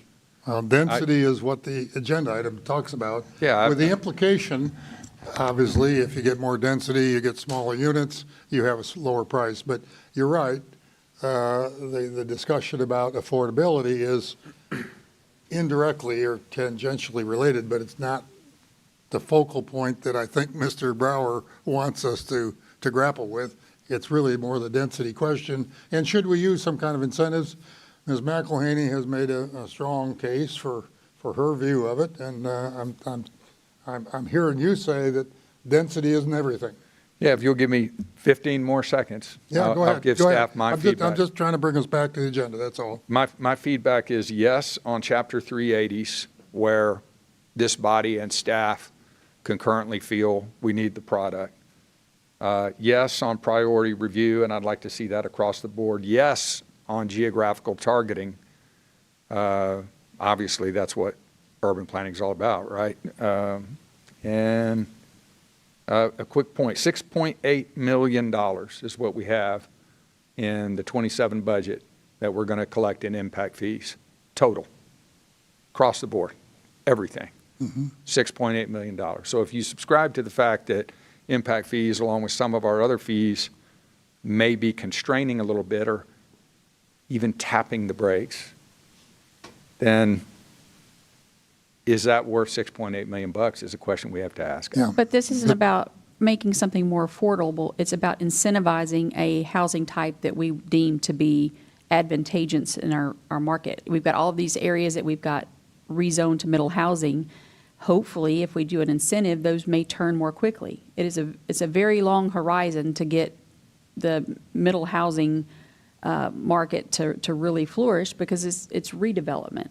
So if we're offering incentives to build the types of product that we want to see in middle housing, then it may spur that happening more quickly. And to you, that product is townhomes? Usually it's townhomes. A lot of, what all do we have in middle housing is townhomes, duplexes. Yeah, there's a number. You could do duplexes, small Quadplexes. single-family townhouses. Basically, once you go from triplex and above, those are in there. We call them small multiplexes, but kind of the same thing. That once you break really beyond into triplexes and onward, you're talking less home ownership opportunities necessarily. Yes. So that's kind of that rub there. But middle housing can go up to 12 units in a structure. So with townhouses, it kind of hits that sweet spot of it increases the density and encourages redevelopment in those middle housing areas, and it provides the opportunity for home ownership. The duplexes, triplexes, the quads, those types of things are typically rental units. They're not individually, well, duplexes can be individually needed, but a townhome is just a unique, you share a wall with your neighbor, but you actually own the lot that you sit on in the structure that you're living in. Yeah, I mean, I like it. I mean, I don't know if we want to, just go nuts on And I would be townhome. happy to do that for just maybe a year or two, 18 months, whatever, and just see what the result is and see if we. pilot program. A pilot program, if you will. I mean, I think that is a very fair and reasonable assessment period, or would give us an assessment period to determine whether or not we're getting any traction or if we like where it's going. You're very persuasive, esteemed colleague. I'm okay with that. I also would point out something in y'all's discussion. Because of the way things are set up now, which I understand is a different debate, even if we had these very clear criteria, and that's what we're coming to you with, because you're going to be approving it, you still kind of have that final say where if you feel like, wait a minute, this did not, we put out there what we wanted, we got everybody in here, but this is not the result. Like, you're going to see that versus because of the way that the mechanism has to work, versus saying, here's the policy, and then 5 years down the road, you're like, wait a minute, what happened here? This didn't do what we wanted Under a pilot program. Correct. Well, and just because the mechanism isn't like, if you were saying you could waive impact fees, like truly waive them, then it's done. Versus if someone comes in with a product, we say that's exactly what council said they wanted, here's the thing, and it comes to you, then you have to actually approve that. Perhaps after other council members have weighed in, the mayor would consider allowing some of our industry representatives here today speak to. Oh, and I also would just point out, the best time to ask people if they think your process is great is when they have a separate item on the agenda for approval later. I bet they're going to be so complimentary of it. Mr. Shafer, you want Yeah, thanks, Mayor. Can you go back to the last slide, David or Anthony? Okay, so I'll try to make this quick. What tools to explore? I haven't dug into this like my colleagues have, so I think some mix is probably appropriate, and I'd like to be able to consider several of those tools. Geography, yes, we've already talked about geography. I think zoning and ways and places. This council spent a lot of time on middle housing before I ever got here, and I think that's got to be considered. And then the type of change, pilot. We were just talking about pilot. Yes, pilot. Thanks. May I add one thing to what he said? Do you have another comment? Just very briefly. With doing it with the pilot program, it will allow us, and we pick, a housing type that we're kind of focused on. I really like the density per acre. It makes it black and white. One of the things that we've really struggled with is price point. What is affordable housing, whatever, that we could take all of that off the table and really focus on, like you said, the geography or the product and trying to get it there. But I'm sorry, I meant to say that earlier and I failed. Mr. Smith, why don't we? Sure. Thank you, Mayor. I did have in my thinkings looking ahead at what is the lot size for townhomes, and that's been answered. I've heard that, and then a question or something I just wonder: how many of the townhomes that we have are owner occupied? Do we have that data? We don't have that data offhand, but it would be, when we talk about the townhomes that we have in the city, the only ones that are really owner occupied there's a handful in really the Midtown area, some newer ones, as well as the southern or Summit Crossing area. Really, the bulk of our townhomes in actuality is the barracks. The barracks is almost 3,500 townhomes, so it's a massive area, and that's all that whole area is the majority of our actual townhome product, and that's all rentals. But they're privately owned. They are privately owned. They're Right. They're not owned by the builder. Correct. They're owned by a private investor. Right. Okay. And that, I guess I'm going at, I know we talk about we want to have owner occupied, first time home buyers, attainable housing. And when we build the product, what the people that are in the market to buy are not looking at that. They're looking at something else. And that's something, because that townhome product gets bought up by somebody who's going to use it as income generating property. That's what it is. Not that there's anything wrong with it. I think sometimes we do developments with the intent of building it to be individual properties built to rent. And I think that's just sort of the nature of what it is. And so the price of that property is less important than the income it can generate. I mean, the price goes into that income, that equation, but being attainable to an individual home buyer is less of a drive. Now, incentives that we may offer can incentivize the higher density development, which would tend to be cheaper just because of the less real estate that it costs, that you get. But what you're really incentivizing is the developer to put that product on the market, because the market is what determines what the price paid for that unit is, not the incentive. The incentive incentivizes the developer. The market determines the price. And I think that's okay too. But of the things that we've talked about, the Chapter 380s, I know if you go into a development agreement, then you're typically adding a lot more time to the front end of this development because it's something else you got to do. You got to rezone, you got to plat. Now you got to, the development agreement timeline is added into that timeline. And what I'm hearing suggested, and you can tell me, yeah, that's what we're talking about, is we set some standards for 380s and say, if you do it this way, then we will do this. And you sort of set a protocol or a standard for that thing so that when the developer walks in and says, here, I've got a package that checks all your boxes, and can we get this thing on the agenda? Yeah, I would say that's about what I'm kind of suggesting if we're looking for council direction on. Think about it similar. So there's a policy right now, for instance, if you want sewer in the ETJ, the policy is you have to be annexed. And so that's a very blanket policy. We bring that forward. Now, let's say someone wants to be annexed into the city. They want some sort of agreement. That's a back and forth with the council to get forward to that, and eventually they come to an agreement. That adds a lot of time potentially to their timeline.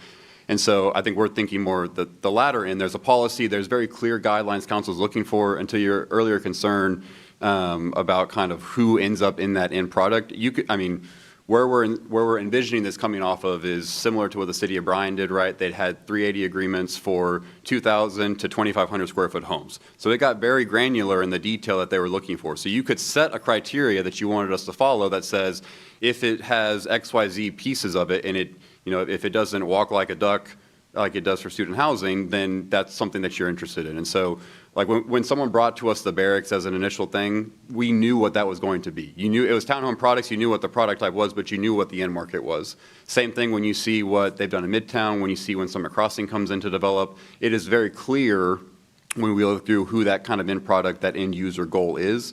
And so if you define that, we can bake that into that policy, bring it forward to you, and ultimately it could just come as an item. It's an item for council to adopt. There is no kind of back and forth in that process. And so I think that severely cuts down on the potential for adding to the development time. In addition to that, kind of what Councilmember Mcllhaney had mentioned, a lot of this would be in redevelopment areas. So it would be trying to incentivize someone to say, hey, here's something that's sitting there. It's got XYZ. It's already making a return potentially with renters or what have you. If I incentivize you enough, will you now enter this space? So it's not so much they're waiting, they're holding out their hands waiting for you to give them something. It's saying, hey, we want you to look over here. We want to incentivize you to show up on this side of the fence and start building this product.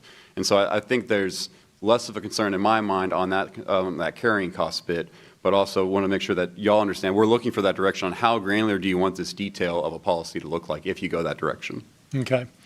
Well, and what Councilman Yancy was talking about, getting the other side of the equation to talk with us about why isn't this product being developed? I mean, it's being developed some, but why isn't it more prevalent if we want it to be more prevalent? They could probably give us some ideas about what those incentives to enter that 380 ought to be. And I think we need to hear from them. Y'all are probably already talking to them, and you may already know, but I think that the council needs to hear those things so that we can be aware of it and put some value on it. And what will we be willing to give in order to get what we're looking for? Mr. Wright? Yes, thank you, Mayor. I don't have a lot of original thoughts to add. So I think everyone's hit really good points. I think my 2 cents is just to piggyback on some of the stuff. I think 100% place-based. I don't know how we were phrasing it earlier, but really incentivizing areas that we see for redevelopment, but that would be right for townhomes. Like, I would love to shove townhomes everywhere, but it's not, everywhere is not really appropriate for it. But I think especially as we go to redevelopment and stuff, finding those incentives that work best with the developers and builders for that area, because I don't think you're going to have a silver bullet that solves everything or that is the right incentive. It's going to be the right incentive for the right place. So being flexible, I don't know if it's legal or whatever to offer a suite of incentives and say, pick which one speaks most to you, and they can do their own math to figure out what works. I don't really know if that's something that the city can do or has done in the past, but I think identifying the areas and going from there is, the where to start. David? Well, thank you. I don't want to be repetitive. I agree with my colleagues. I think pilot program is the way to go. Geography is a big issue as well. I'm a big supporter of 380s as well. But if you could go back to the chart real quick, I only have a couple of questions for you. I look at trends, and if we're talking townhomes and we're talking incentives, what took place the last 2 years? I mean, we doubled townhomes over the last year. What did we do, or what did the market do to double the townhomes in 1 year? He's sitting right there. Yeah, well, he's 36 of them or so, give or take. But when we talk about all of these, a big part of that is actually middle housing, to be quite honest. So a lot of this, there's about 78 units that have kicked in they're all considered townhouses. 78 of them that are opening up. There's a groundbreaking on it, I think, next week that I think the mayor is invited to speak at as well. And that development alone is almost half that number, 78-ish or so. You've obviously gotten a handful of things that have gone in Midtown. And then we did have a couple of things in the barracks that have also come forth all in the same time period. And but there was no incentives. I mean, it was just, there was nothing that we provided these developers that would increase the thing. I think there is a correlation between impact fees and kind of incentives, if you will. You mentioned earlier that we could not waive the impact fees, but we could refund. Could you explain that a little bit? Yeah, so under state law with impact fees, the impact doesn't go away just because you say you want this to happen. So by law, the way that it is structured up, you have to actually pay the fee unless there's a handful of criteria we have it in the ordinance. But basically, if you were like a nonprofit, or not a nonprofit, you have to be for affordable housing, 80% AMI, that type of stuff. Really, the bulk of this conversation, this item, was more about just the general concept of incentivizing density, incentivizing townhouses versus single-family homes. When you have the impact fee conversation with that, they still have to pay the fee because there's still an impact. You can't, from state law perspective, you can't avoid that, but you can pay them back on the back end. So you can have an agreement, but the money still needs to be targeted towards the study, basically. If we have $12 million in projects that these new developments are going to impact, and their fee that they need to pay per our ordinance is $6,000 to cover that, that $6,000 is forever earmarked to the impact fee projects. We can't just waive it based on townhouses. Now, you could get rid of impact fees altogether, right? You could waive them, you could lower collection rates, but there's residential and there's non-commercial, and those are your two buckets. So you can't break it down beyond that. Those are the only two buckets we have when we're talking correct. impact fees. Yeah, so I just want to point something out to council here too, because everyone talks a lot about impact fees. And the reason is because it's specifically being paid and it's per unit and all these things. If you had no impact fees, you could have this exact same conversation and say, to what degree do we want to incentivize, and in this case, directly subsidize a development? So there's no impact fee on the table, we had none, but you're saying we as a body would like to see more dense housing. And to the point, if this is where council wants to go, we're gonna definitely go talk to people who build these, because trying to get the calibration right, what you're really doing is saying, where is the point? Yeah, the market is starting to do some of these, but where is the point that it causes you to tip from 4 or 5 single-family homes on an acre to 7, 8, 9 townhomes for you as a developer? I mean, that is what you're doing. And they're going to say, well, in order to get people to buy these, either the market is just doing it on its own, and I can do that in these places, or it needs to be at this price point. And at that price point, for me to make money building it, here's where I have to be. And if you are willing to give me some of that cost back, then I can make that work. So you definitely you're incentivizing the developer, but it's in order to get someone to buy the product that you ultimately want, because the density will certainly make the cost of the housing go down. And we haven't talked about it here, but done properly, density is beneficial for the city from an ROI standpoint, even as things that relate to the impact fees. The sewer lines, the water lines are, nominally larger, but the revenue is better. So there are reasons for that. But even if you did not have an impact fee, you could still directly subsidize. It's just that often the impact fee, because it is an easier thing for people to grab onto, becomes part of it. But the council could say, we want to incentivize this based on just purely ideology. Impact fees, are just a thing that we do. So you could issue just a rebate or a credit, not necessarily tied to, Yes. so you Yeah. could say for every I mean, the unit. same way you as a council can do that with property taxes or incentivize, or if you say, we have a whole development in Midtown that we gave all kinds of incentives to, right? Different incentives, but we basically, as a city said, we want you to do this, and in order to do it, we're going to give you X, Y, and Z. We're going to build infrastructure, or we're going to refund infrastructure, or we're going to do fees. Those are just all the different tools. So impact fees very often are in this conversation. But really, it's just a matter of a council saying from a policy perspective, we want to try to encourage this. And often a clean way to do that is if you have an impact fee, being able to utilize that piece. Could we incentivize deed restricted developments so that they couldn't be for rent? They had to be owner occupied? Yeah, you could. I mean, obviously, any of these specifics, we'd have to delve down into, but generally speaking, if you can make the case, I mean, as policymakers and from a legal perspective to say, we are doing this for a public purpose, and my part of it is, how enforceable is that, right? Because in cases like that, it's, okay, well, the first time we can, but, subsequent, but yes, I think if you can make the policy case as a council that we want to do something because of, we feel like it's a public good, then yes, you can incentivize it. So to the point I was trying to make is it's more wide open. We're using specific terms because those are the easiest ones to grab onto.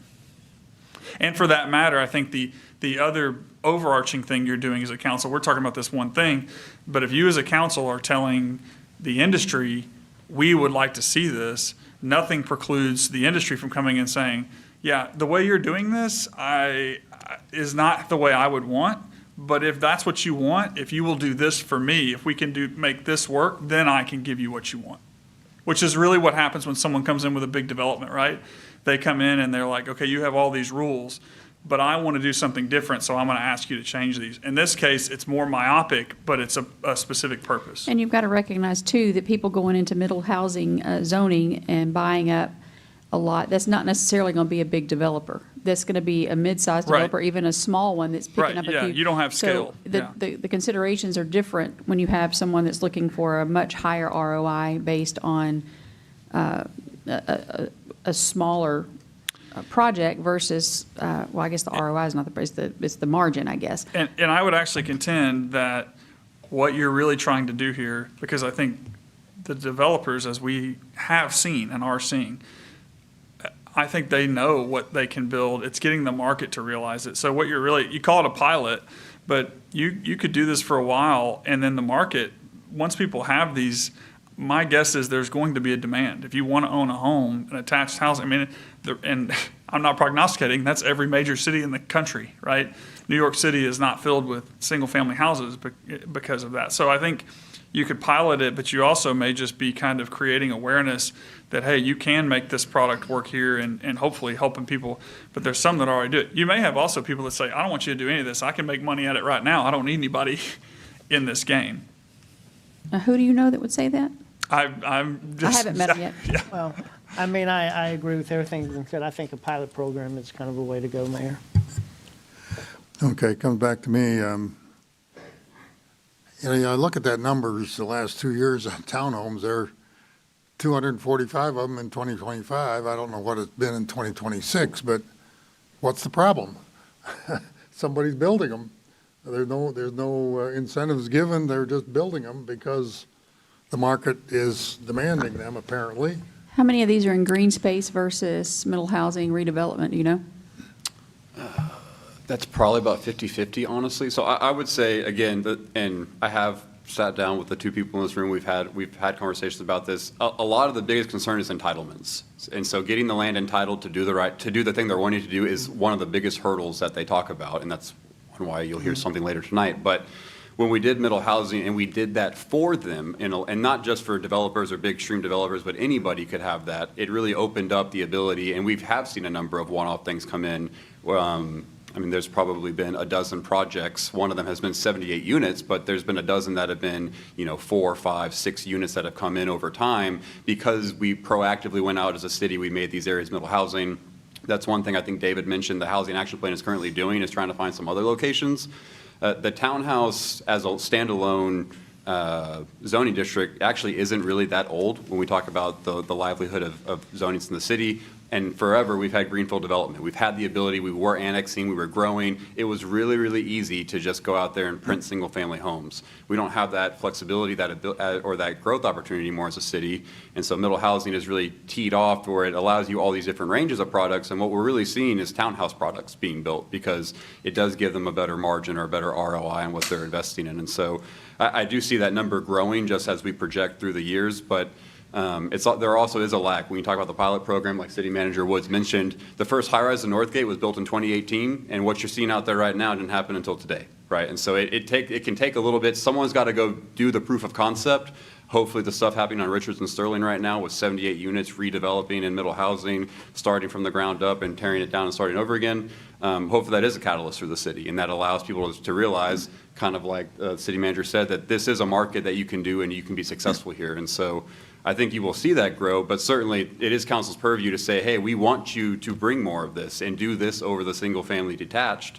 You even see Greens Prairie Reserve, right? Not too long ago, developer came in and said, hey, I want to do more townhouse products in my development, and they went through the entitlement process. And they will tell you that that was a difficult process for them to go through. And so that entitlement piece is huge for them on the front end, but so can these incentives can help them point you in the right direction that do this over that type of thing. I would say, and I don't want to call it the problem, Mayor, but I would say, because I think the market is addressing it and does most times.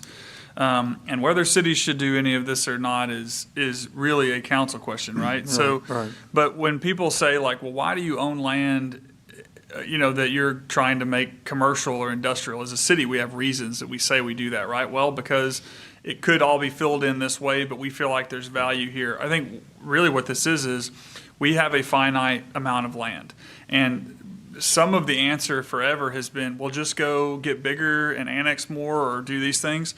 But not only from a pure land perspective, but from a state perspective, the way that they are on our budgets and the way things are going right now, you're not going to be able to afford as a city to do that. I mean, I've explained that to you. So I think what you're doing here is saying, knowing that, and with a finite amount of land, if we are, and we want to see more units, if that's what the council wants, then this is a way to incentivize more units on the land that we have, Right. more than the market would deliver on its own. Yeah, my question was not to diminish the idea that we need to do more. I've said for years, density is our future. We're not going to be annexing large acreages for a suburban sprawl. And frankly, the legislature is going to keep focusing on smaller and smaller lot sizes that the city has to be able to provide. I think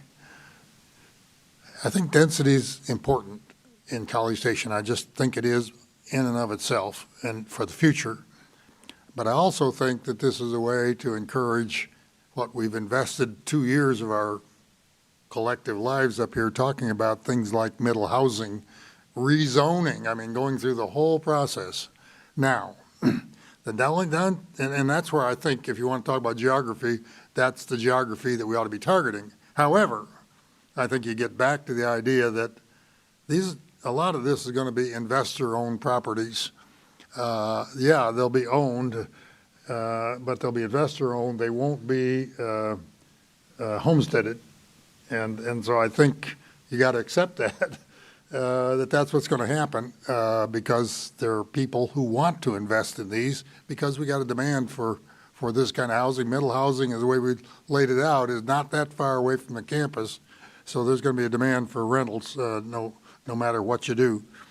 Anyway, I think a pilot plan, I've always thought that we could, once we have impact fees, we can use them as a vehicle for incentivizing the kinds of things we want. Maybe we can't do it directly, but I'll leave it to you guys to figure out. But it's got to be simple. I mean, it's got to be straightforward. It's got to be something that doesn't take a 2-year process to get approved, some kind of economic development agreement and so forth. I don't know how you do that, but that's the direction I would go. And middle housing is the target, and a pilot plan, pilot activity makes some sense to me. Density is in and of itself something that we need to be cognizant of, even though it looks like townhomes are growing in terms of the numbers of units that you recorded in your table there. We need to keep working at it, and if some kind of incentive structure is necessary, I'd say let's look at it. All right. One last Back comment. to you. I very much appreciate middle housing being the natural spot for this to go, but there are pockets around Yeah. where if somebody meets a so many unit per acre criteria, they should be considered too. Right. Because if you're building those south of town or in an area that's not middle housing, then to your point there, those are probably the ones that are more likely to consistently be owned by individuals, because the farther you get away from campus, the more opportunity, you would have for Owner occupied. Mhm. Yeah, So I wouldn't sure. limit it to just middle housing. I would put that density criteria in and let market take care of it. I'll agree with your comment. I would add to that too, that your housing action plan, actually, your committee is working on that right now. So you approved not too long ago 3 different kind of priority charges that they're undertaking. One of them is additional zoning opportunities to townhouse and middle housing specifically. And so that is looking, the mayor's exactly right. When we did it the first go around, it was more about kind of centroid around the university. They're looking at other areas, and so that'll be hard questions, honestly, for the council in the future, because it'll be areas that abut some sensitive areas or some more standardized single-family homes south of town with residents near it. And so we're working through it with them right now to kind of get their direction on what they want to propose to you guys, so we'll be bringing that back. Did want to circle up just to make sure that we're all on the same page here on what we're going to go back and do. So you're wanting us to go investigate 380 agreements or incentive agreements with developers specifically for townhouses. Seeing head nods. So we'll go meet with a couple of developers, kind of see what that would look like. Geography obviously would need to be zoned in areas that are for townhouses and middle housing. We'll kind of tee that off with the ongoing efforts your Housing Action Plan Committee is doing. We're talking a pilot program. Is there anything specific with the actual structure of townhouse that you're wanting to make sure is included, or do you want us to use our judgment on that as staff, that it is more the home ownership opportunities versus the other, and then we'll kind of bring something back to you as a workshop item potentially in the future at some point on what would this agreement kind of policy outline look like, and you can kind of give us your head nod or your asterisks, and then we can bring you back an actual one. You have any comments? Facade variation for me. We may not be able to do that, but if I could wave a magic wand, there would be facade variation by unit, even if it was only 3 different sets of facades, And we actually can do that. So unlike other things with natural NRAs, when we start talking about development agreements, it's an agreement, right? So if they want to get something from you, the council, you can get something from them, the developer. Okay. Any further guidance and direction? You're not really comfortable because it's still a pretty open It's good enough for us. dialogue. We'll make it work. You got, okay. We Great. got it. Thank you. Appreciate the presentation. Thank you, David. Looks like we had Anthony doing half the work up here, but that's okay.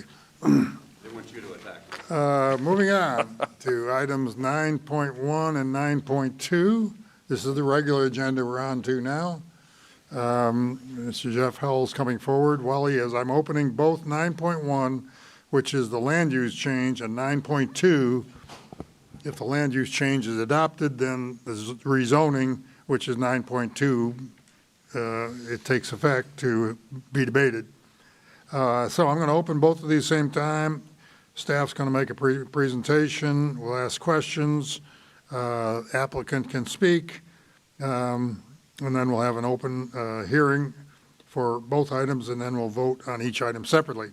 So 9.1, for the record, is a public hearing, presentation, discussion, possible action regarding an ordinance amending the comprehensive plan, future land use, and character map from general commercial to urban residential for approximately 7.2 acres, generally located on Harvey Mitchell Parkway, south and between Dartmouth Street and Earl Rudder Freeway South. That's the land use change. Then 9.2 is a public hearing, presentation, discussion, possible action regarding an ordinance amending Appendix A, UDO, Article 4, zoning district, Section 4.2, official zoning map of the Code of Ordinances, City College Station, Texas, by changing the zoning district boundaries from GC General Commercial to O and OV Corridor Overlay to MF Multifamily, 7.2 acres, and NAP Natural Areas Protected, 0.829 acres, for approximately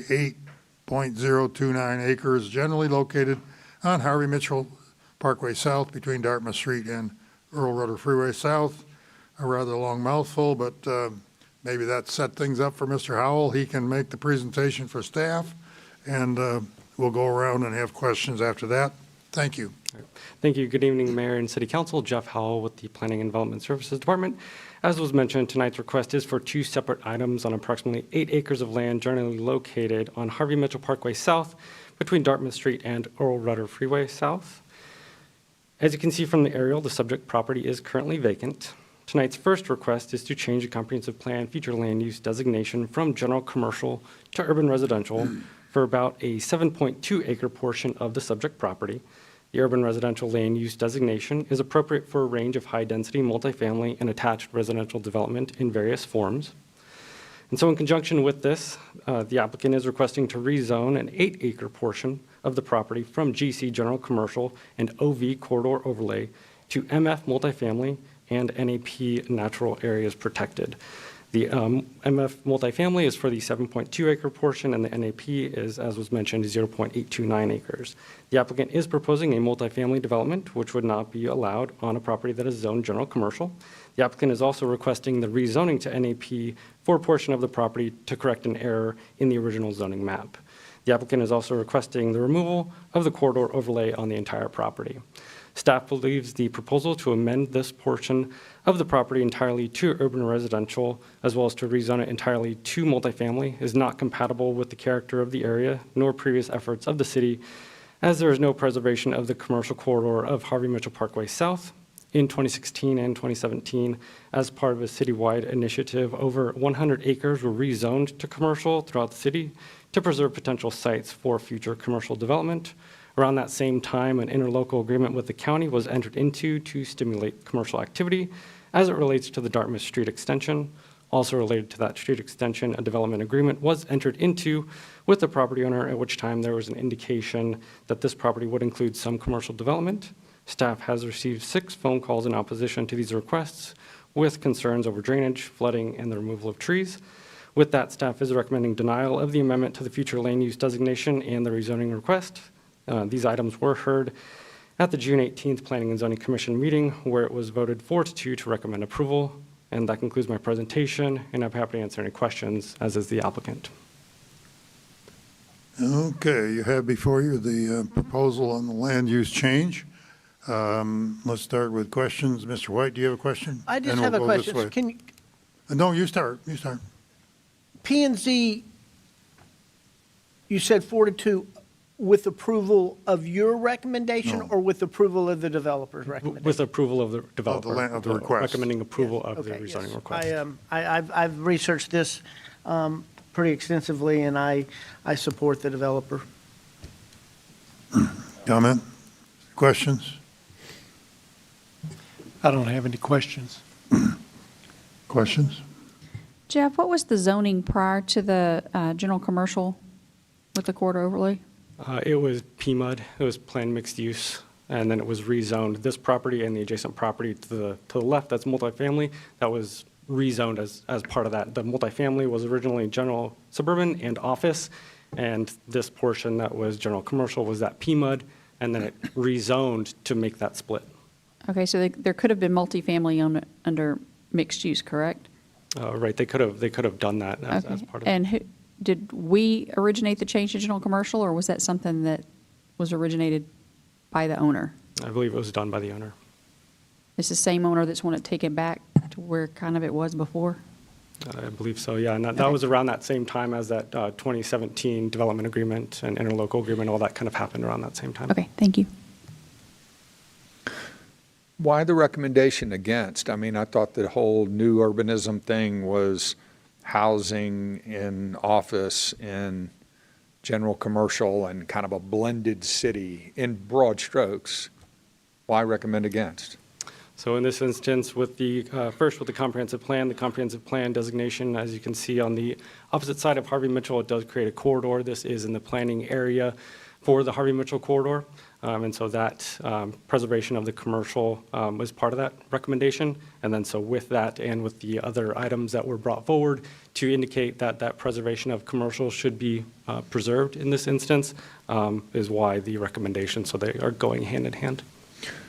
I appreciate that, and I don't like voting against staff, but I'm going to support this one. I mean, if I continue on Harvey Mitchell and I get to that greenfield on the other side of Texas, we've got a future apartment complex going in there next to commercial development. So, yeah, it doesn't look like a bad fit to me as I look at it. You got a protected area between Crystal Park Plaza. You're going to have light duty on the office patch when that does develop. I don't guess I have any questions. Here you go. Question or comment? Real quick, if I can interject, Jeff's a lot nicer than I am. So when we talk about this recommendation, I wouldn't say we care really one way or the other. Technically, ultimately, this is really a policy decision of council. So this ongoing effort, there was a desire for having commercial along this corridor. And so when we worked with the applicant originally, it was, hey, can you have some level of commercial? We're fine with the multifamily, but can you keep some level of commercial? So we kind of keep that intention, that spirit that council had 10 years ago. And they didn't want to do that, so we said, okay, from what we have as staff, there was policy done in 2016, there was 2 agreements with the county and with this developer even. There has been ongoing direction from the city council to say this should be used as commercial. So from that vantage point, our recommendation more or less was more of denial. And so ultimately, this isn't, I wouldn't say this is staff trying to say that they think this is a bad product, this is a bad development.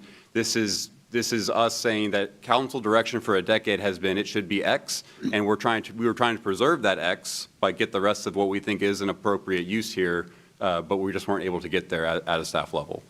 That's fair. Thank you. Mr. Shafer? Okay, I had,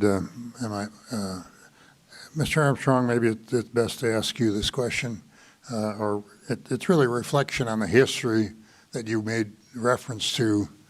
There was a point in time, and I think I was on planning and zoning maybe at the time, I don't remember, where the city initiated create a lot of general commercial because the argument was that we really didn't have landing spots for general commercial adequate to what we anticipated the demand. So really along major corridors, and this is probably, I don't know whether this happened at that same time or not, but there was a very deliberate process that council went through, or planning and zoning at least, probably council as well, that said, you know, we need more general commercial. So I turn that question around and say, here we are 10 or 15 years later. Is it really that great a loss of some general commercial? I know you've already stated why staff has taken the position they have. Yeah, this takes some general commercial land off the general commercial availability. But maybe, you know, we did so much of that general commercial rezoning back when that maybe we're at a point where, hey, you know, we got a lot of general commercial out there. There's empty big boxes available for people to fill in. We now are looking at more issues of density. Here's a dense product. Maybe this does make some sense. So I'll wait till I hear from the applicant and we have the public hearing before I decide exactly how I don't know if there was a question in there for me exactly, but I would, maybe to answer your question, I would say, yeah, had all the previous stuff from 10 years ago not existed, I think our recommendation would have been for approval. But given the policy directions of council for the last decade, that's where and the council gave you the policy direction. Correct. So I take responsibility for that. I probably was there somewhere. Mr. Wright. Quick question. Who is responsible to build Dartmouth out? We are, the city. We are? Okay. So the developer, in the original agreement back in 2016-17, they built the existing section, kind of hard to see in this image. Maybe there's a cleaner one. So they built that original section as part of a development agreement with them. We paid them back $250,000 towards that construction cost. They built this section. The city came in and built a signal at Brothers, and I think some aspects of this as well. But ultimately, the rest of Dartmouth, if they so please, they could build the section next to the Green Line if they really wanted to. They could build that in the agreement. But if they need it, they can build that section. Otherwise, the rest of it is on the thoroughfare plan. It is something that we would build. Probably 8 years ago now, the city did a preliminary engineering report with Blyle Engineering to get that alignment. And so we have the alignment down. It's on the capital project. It's just a matter of funding. That is funded by the synthetic TERS that Jeff mentioned. So as this area develops, we get more money into that TERS. The county does participate in that. Whoops. The county does participate in that, so which is a really large benefit to that TERS. It means that we have 2 pots of money going towards building Dartmouth, but that money can only be used on Dartmouth. So as this area continues to develop, you'll see additional funding. We'll be able to build that one day in the future. Okay, but nothing if, say, we approve this tonight, that wouldn't trigger needing to build Dartmouth. There's nothing that would trigger that. It's just whenever we feel like nothing, it. Yeah. Okay. Well, we'll get the applicant up here. We can ask him about access as well. Although this is, we haven't opened a public hearing. So, Mr. Doug French, you're the applicant. Be happy to hear from you. Yeah, good evening, Mr. Mayor and City Council. I've often been told when you get a yes, you quit talking. So I'm going to keep this very, very brief. But in general, what I do want to say and what I do want to mention is we did give General Commercial a go at this location. It has been on the market for a number of years. We got very, very little activity or interest in it. The interest that we did get was for self-storage or for assisted living memory care type uses. And I do not think that was the original intent. When we originally talked to Natalie Ruiz with the city, and I was in agreement with her at the time, we thought this would be a great location for some sort of big box retail that would generate some sales tax revenue. Understand the city's desire to do that. It just never materialized. And so for us, we just have to accept the reality that this just isn't a great spot for that. And we have to kind of go and move on and do something that we think we can have some success with. So, but I'm happy to answer any questions, Mr. Mayor. I don't have any more questions. Anybody have questions for Mr. French? Mr. French, yeah, I'm turning that way. Thank you, Mayor. Hopefully you have a really good civil on this project that can talk to us about drainage and make sure that we don't have a drainage problem resulting from this development. Yes, sir. I'm sure Joe would be happy to come answer.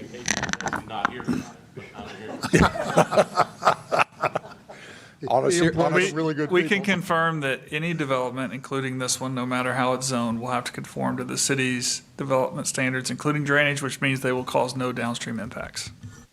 Thank you. That answers my question perfectly. Any other questions for Ms. French? Thank you very much. I appreciate you being here. Thank you for y'all's time. Thank you very much, and we'll see how it goes. Let's see, open public hearing. There was a gentleman here earlier. Is he still here, Mr. Shutt? He left. He left. Was this the item he wanted to speak to, or was it? It was, okay.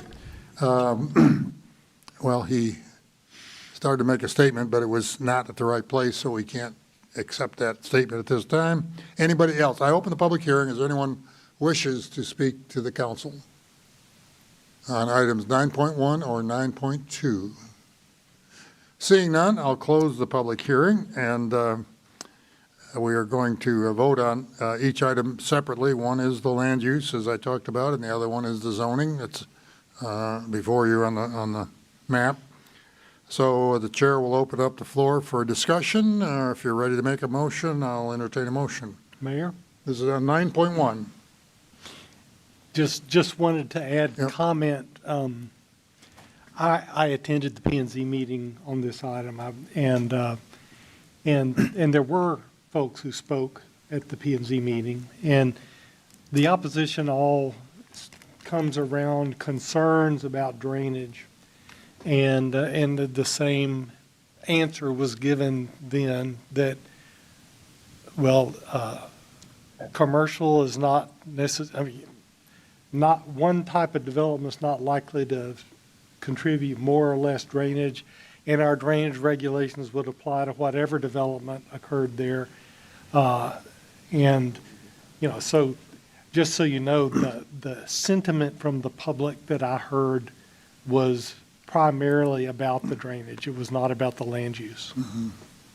So the gentleman that was here probably, he said he's representing residents. Yes. Well, there aren't any residents downhill from there except across Earl Rudder. Or downstream. Downstream, yes. So that was the concern. And people have contacted us as well on that. And just to speak for the record, that gentleman did actually submit pictures as well. There were pictures behind Crystal Park Plaza, just to speak for the citizens, because I speak for both. He did submit images. It was about drainage. He lives in the neighborhood that abuts. You can kind of see it in the bottom right in the general suburban area. They had some concerns, same thing with drainage, but hopefully we can address their concerns as the development continues on. Mayor, I'd move approval if you're taking motions. I'll second. There were some photographs I noticed in that attachment, but it's kind of hard to sort through. Yeah, Mr. David Schutt, yeah, we do have photographs. It isn't much of a written statement, but we do have that here if anybody wishes to consider that. Any other comments? Chair will entertain a motion on 9.1, which is a request to change the land use to urban residential. Do you have a motion from me, Mayor? And a second from me. Okay, I have a motion and a second. You got that recorded down there? Okay. Any further discussion? You wish to speak to your motion or not? Okay. All those in favor of the motion regarding the change in the future land use for this property, signify by saying aye and raise your hand. Aye. Aye. Opposed? The motion carries 7-0. So now we can move to 9.2, which is the change in the zoning from general commercial and OV overlay to MF multifamily and NAP natural areas protected, as shown on the map there. Any further discussion, or shall we just go ahead? Move approval. Got a motion and a second to approve the rezoning. Before you vote, do we want to ask them about their opinion on the development process in the city of College Station?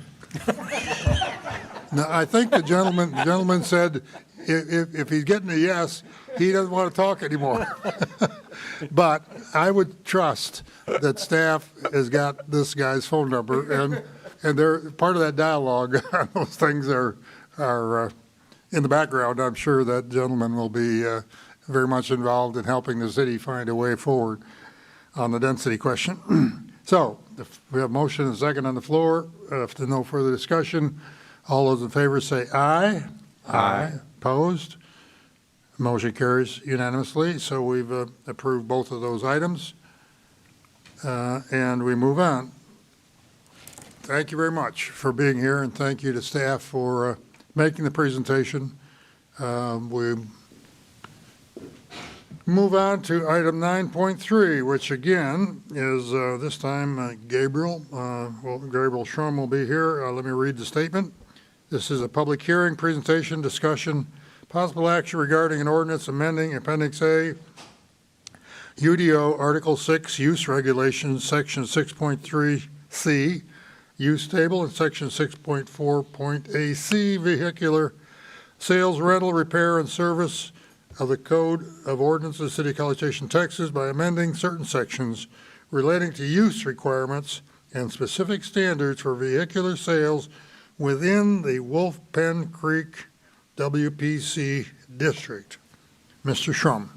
Thank you, Mayor. Good evening, council members. Gabriel Schrum, Planning and Development Services. This evening's item is an ordinance amendment to Section 6.3C, the types of use and use table, and Section 6.4AC, specific use standards relating to vehicular sales, rental, repair, and service within the Wolf Pen Creek zoning district. This amendment does come from direction with our economic development team and the end users of this subject use. This is something that has been done in the past, both proactively and reactively, to update our use table and to provide allowances of these certain uses in the appropriate zoning districts. This subject amendment affects Article 6 in the UDO, impacting the sections for the use table and the specific use standards. The use table in the UDO specifies uses that are permitted in the different zoning districts. I'm just going to spend a second here on this slide. You can see the different zoning districts at the top and the uses on the left side of the screen. The sections with the P, like where you can see where that blue circle is, are uses that are permitted by right in those zoning districts. And then the P star, is the red circle, are uses that are permitted by right, both additional subject-specific use standards. Branching off that P star, this is our specific use standards section, and that outlines additional standards that must be fulfilled for the use to be allowed in these different districts, and a couple examples of some of those uses. The ordinance amendment before you all tonight is for the use table and specific use standards that I previously went over and that are kind of provided on this current slide. To summarize, before I show that actual language, the amendment will first modify the use table, adding vehicular sales, rental, repair, and service as an allowed use in the Wolf Pin Creek zoning district with specific use standards. It will then modify the specific use standards section to have additional language for the use, particularly in the Wolf Pin Creek zoning district. This would allow the use within an enclosed structure and provide an allowance of some outdoor display of inventory with these outlined standards. This slide is the use table pulled from the UDO, having the different zoning designations at the top and the type of uses on the left side of the row. As you can see with the arrows in the outline box, we are proposing to add a P star to the Wolf Pin Creek column for this use. This would permit the use with these subject-specific standards that I'm going to go over. So this is the exact proposed language regarding the specific use standards. It states that within the Wolf Pin Creek zoning district, this use is permitted only within an enclosed structure. The use will also be allowed to have limited outdoor display of the vehicle inventory if it meets the following pieces. That is adjacent to the principal building's wall, not extending beyond 5 feet, and a business is able to have an outdoor display area adjacent to the principal building's public entry facade if they have obtained site plan approval. These outdoor display areas should not exceed 10% of the principal structure's floor area or 2,500 square feet, whichever is less. And these display areas are not allowed to block windows, entrances, or exits, and cannot restrict vehicular or pedestrian circulation, access, or parking. In conclusion, staff does recommend approval of this ordinance amendment as it will be aligned, as it's an appropriate use and aligned with our comprehensive plan's goal of a prosperous, diversified economy. This item was heard at the June 18th Planning and Zoning Commission meeting, where they voted 5-1 against the recommendation of approval, stating that this use is not appropriate in the character of Wolf Pin Creek. That does conclude my presentation. I'm happy to answer any questions at this time. Could you explain to me at least, a little bit more of how you came to those, what do you call it, the standards? The details, the 5 feet from the wall, the 10% of the interior, or 2,500 square foot, which is whatever's less, all of that. Yeah, so with something such as outdoor storage or display of these items, it's actually another specific use standard. We took some of that language, modified it a bit to see if it was applicable in this case, and we felt it would be, especially in the sense that this use is not necessarily automobiles, it's more the micromobility and some of those pieces. So for instance, the 5 feet part, and then having the idea for this obtaining site plan approval for some of the outdoor display areas, we're able to look at that as staff whenever it comes in through the site plan to see if, that area would be appropriate. Is it screened enough? Does it have all these kind of elements involved? Mm-hmm. There are several other places in town where we have similar limitations on outdoor display, which, just in my observation over the last decade or two, we've seen a bit of a creep. Mm-hmm. That's really a code enforcement issue, I assume. If somebody files a complaint, then code enforcement's required to take a look at it. Right. And I won't name the properties, but I know of two in particular that I don't believe are living anywhere inside that requirement. I'm concerned that nobody ever checks these things. Now, I do like the idea that it'd be very hard for somebody to put a automobile dealership in that same spot or anywhere in Wolf Pin Creek and try to keep within 5 feet of the back wall and all of that sort of thing for outdoor display, because I don't think that's what we would want. But I am concerned about, even though we put some tight restriction on it, or what might be by this body considered to be tight restriction, that doesn't last for that long, and pretty soon you see the whole parking lot filled up with vehicles that are micro-mobility, Sure. but are for sale. And I think what you're trying to do is limit that. Is that correct? Absolutely, and that's some of the language we have in here. It speaks particularly to that, and I think the idea and the kind of concern was exactly that. Does the applicant understand this? I would say so. You would say so. So this has been negotiated with the applicant, or just staff has come up and said, okay, if you want to try to do this, this is how we would constrain you? Correct. I think it would be the latter there. Mhm. I think we worked with the idea of, they have a certain use in mind. It's a little bit unique in the circumstance of what the inventory looks like. So we took some inspiration for some other uses and tried to apply it and modify it a bit to have that.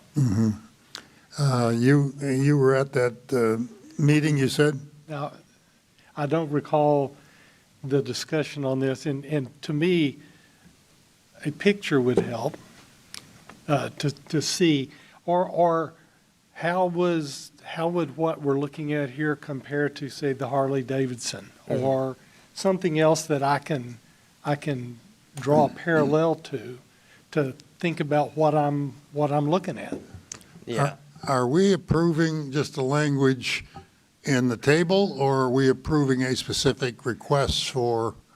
So this would be the language in the table and the use. And then that would be automatic then? If they meet the specific use standards, correct, yes. They'd be entitled by right as a permitted use in that zoning district. As would anybody else who came in. Correct. Yeah. Right, yeah, or anybody in the whole district. Anybody who wants to sell this kind of vehicle, not necessarily In the this city. entire district. So if we were, Where is the district? It's around, Do you have a map of the outline of the Wolf Pond Creek District? I don't have it particularly. It's all the kind of adjacent lots to the Wolfpin Creek going from Texas down pretty much to Highway 6, Cavender pieces. Anthony can kind of talk through a little bit more what that boundary looks like. Yeah. That is something that was brought up during the commission meeting was. I know where it is, and I thought it was in the presentation, but not in your presentation. Yeah. Anthony, can you describe the Let's pull up a map and have a look at it, please.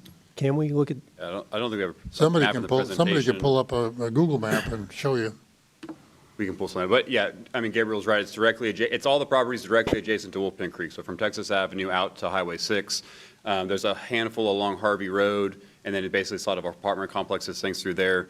So really, this item is similar. Years ago, there was a CrossFit gym that was trying to go into suburban commercial zoned area. It wasn't allowed, given the current use districts. The Amazon drones is another one, bad example, but that's another example where over the years, the use table, right, is static. And so as the world has evolved, things come in that don't quite fit the pretty picture. And so there's an end user, one of the motorsport companies here locally that's been, they're looking at filling a big box opportunity in Wolfpin.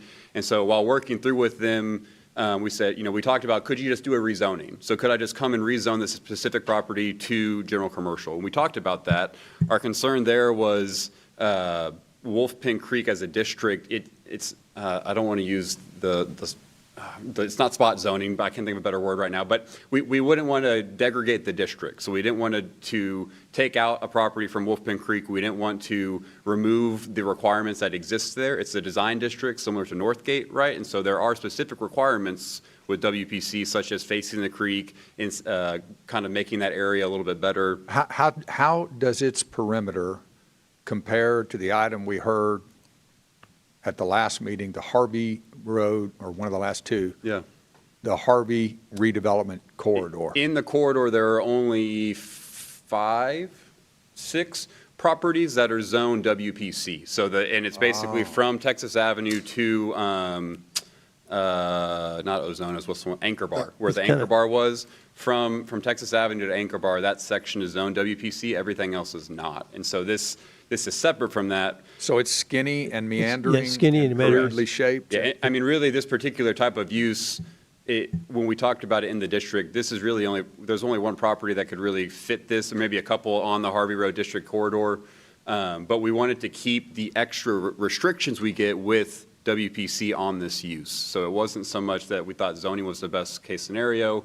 Ultimately, you could think about this similar to like a Scoots. So Scoots down the way, right? A lot of their product is indoors. They have a small selection outdoor, probably because they can get stolen really easily compared to a car.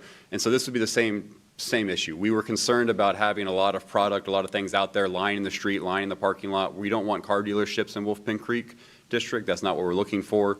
And so we worked with economic development and then this potential end user and us as staff, and we worked through what we thought was a good compromise and really helped keep the integrity of the district and allowed us to keep those regulations as well. Do you have a site review process, or beyond this, They would have to site plan to show where the spaces they would want to have that outdoor product. Mm-hmm. And so we would look at how we define that space. So from a code enforcement issue, it is something that we're able to keep an eye on. I drive by that intersection every day to get to work. So if it's something they're not meeting, I promise you I'll probably see it and say something. But yeah, I know what the mayor's talking about. There are other instances with the 5-foot thing. It's obviously a little bit subjective. It's hard to go drive by these various developments. I know the same ones you're talking about. Ultimately, it still allows us to enforce it. And so there's some things that certainly we need to be reactive with because it's not, if they're not blocking ADA paths or things like that, that's a lot of the concern with that 5-foot thing. The current location of a similar business, maybe the same one, I won't get into that, they're gated. Mm-hmm. They have is this property going to have an iron fence and a gate all the way around it, or no. Can you control that? We can, and so even with Wolfpin Creek specifically, actually, we could control it more. So there's more requirements in WPC with regards to how you face the creek, the openness to it, things like that. Versus if it was just rezoned to flat GC, they could fence. In theory, they could fence a lot of the same. Well, things. you take the Scoots place, which sells small micro-mobility vehicles. They bring them out, put them in every night, apparently. Mm-hmm. They've got a legitimate security concern. Right. And this end user has said that same thing. That's their intent, is just to push product out there, not to keep it there around the clock. But if they did that, that was our concern. So we said, okay, hey, we're going to limit that even if you were just going to decide to do that, it's limited to an amount that's really no more than this 25% or 2,500 square feet. Staff is recommending this. We are. Yeah. And specifically this over rezoning because it allows us to keep the extra requirements from Wolfpin Creek Design District. Well, I started out with questions, and I should have deferred to my colleagues to let them ask some questions. So I will, again, start with place 1 down there and see if you have questions for staff. Okay, so it also has vehicle sales rental. So I'm assuming they may rent micro-mobility devices to use on the trails connected to. Yeah, I mean, it's a Wolfpin. general use piece. It's similar to scoots where, if they would like to go in and rent that automobile. Scooters and mopeds in the sense of going on trails would not be allowed. But it's more of just a general use that's already been defined in our UDO. Okay. What was P&Z's thought since they denied it 5-1? Yeah, so Commissioner Chalupka brought up a great point. He was on the Wolfpin Creek corridor, I think, studying kind of the whole committee back then. And whenever they had this discussion overall at the commission meeting, they felt that this was not necessarily an appropriate use within the Wolfpin Creek zoning district. They didn't feel it felt the character of the area or felt that need. Thank you. Yeah, I think it was, you were there at the meeting. I think it was just a general concern that they didn't see the need for this kind of a change. Yeah. Let me continue on, Ms. Mcllhaney. I think you asked the same questions I had. Okay. Mr. Yancy? Yeah, I say let them do business. Well, I appreciate that, Bob, but I have the same concerns that the P&Z, as a majority, I guess, had, which is, because I was around back in the day when this whole thing was planned, and I realize we've crept away from it in many ways, and we do that, as Anthony was pointing out, over time, things change. And I appreciate what you all go through as staff to work with people and try to make things fit the current conditions, et cetera. But philosophically, I completely disagree with this. I just think we ought to do what we can to keep automobiles and related, pieces out of the Wolfpin Creek district, because it was absolutely not that in the beginning. So philosophically, I'm going to disagree. I'm going to go with the P&Z. Any other questions, comments? Let's see. I don't think I've had an open public meeting yet, have I? I don't think so. Okay, if there are no other questions, Chair will open the public meeting for this item. So the public meeting is open. Is there anyone who wishes to speak to council about this? Seeing none, I will close the public hearing, and turn to the will of the council. Do I have a motion that anyone wishes to make on this? Move to approve. Mr. Yancy makes motion to approve. Do I second? Mr. White seconds it. Okay, so we have a motion and a second. Do you wish to speak to your motion? Yes, sir, I do. You've got a church there that is waning for whatever reason or has already. Prior to that, I believe it was an office supply place, wasn't it?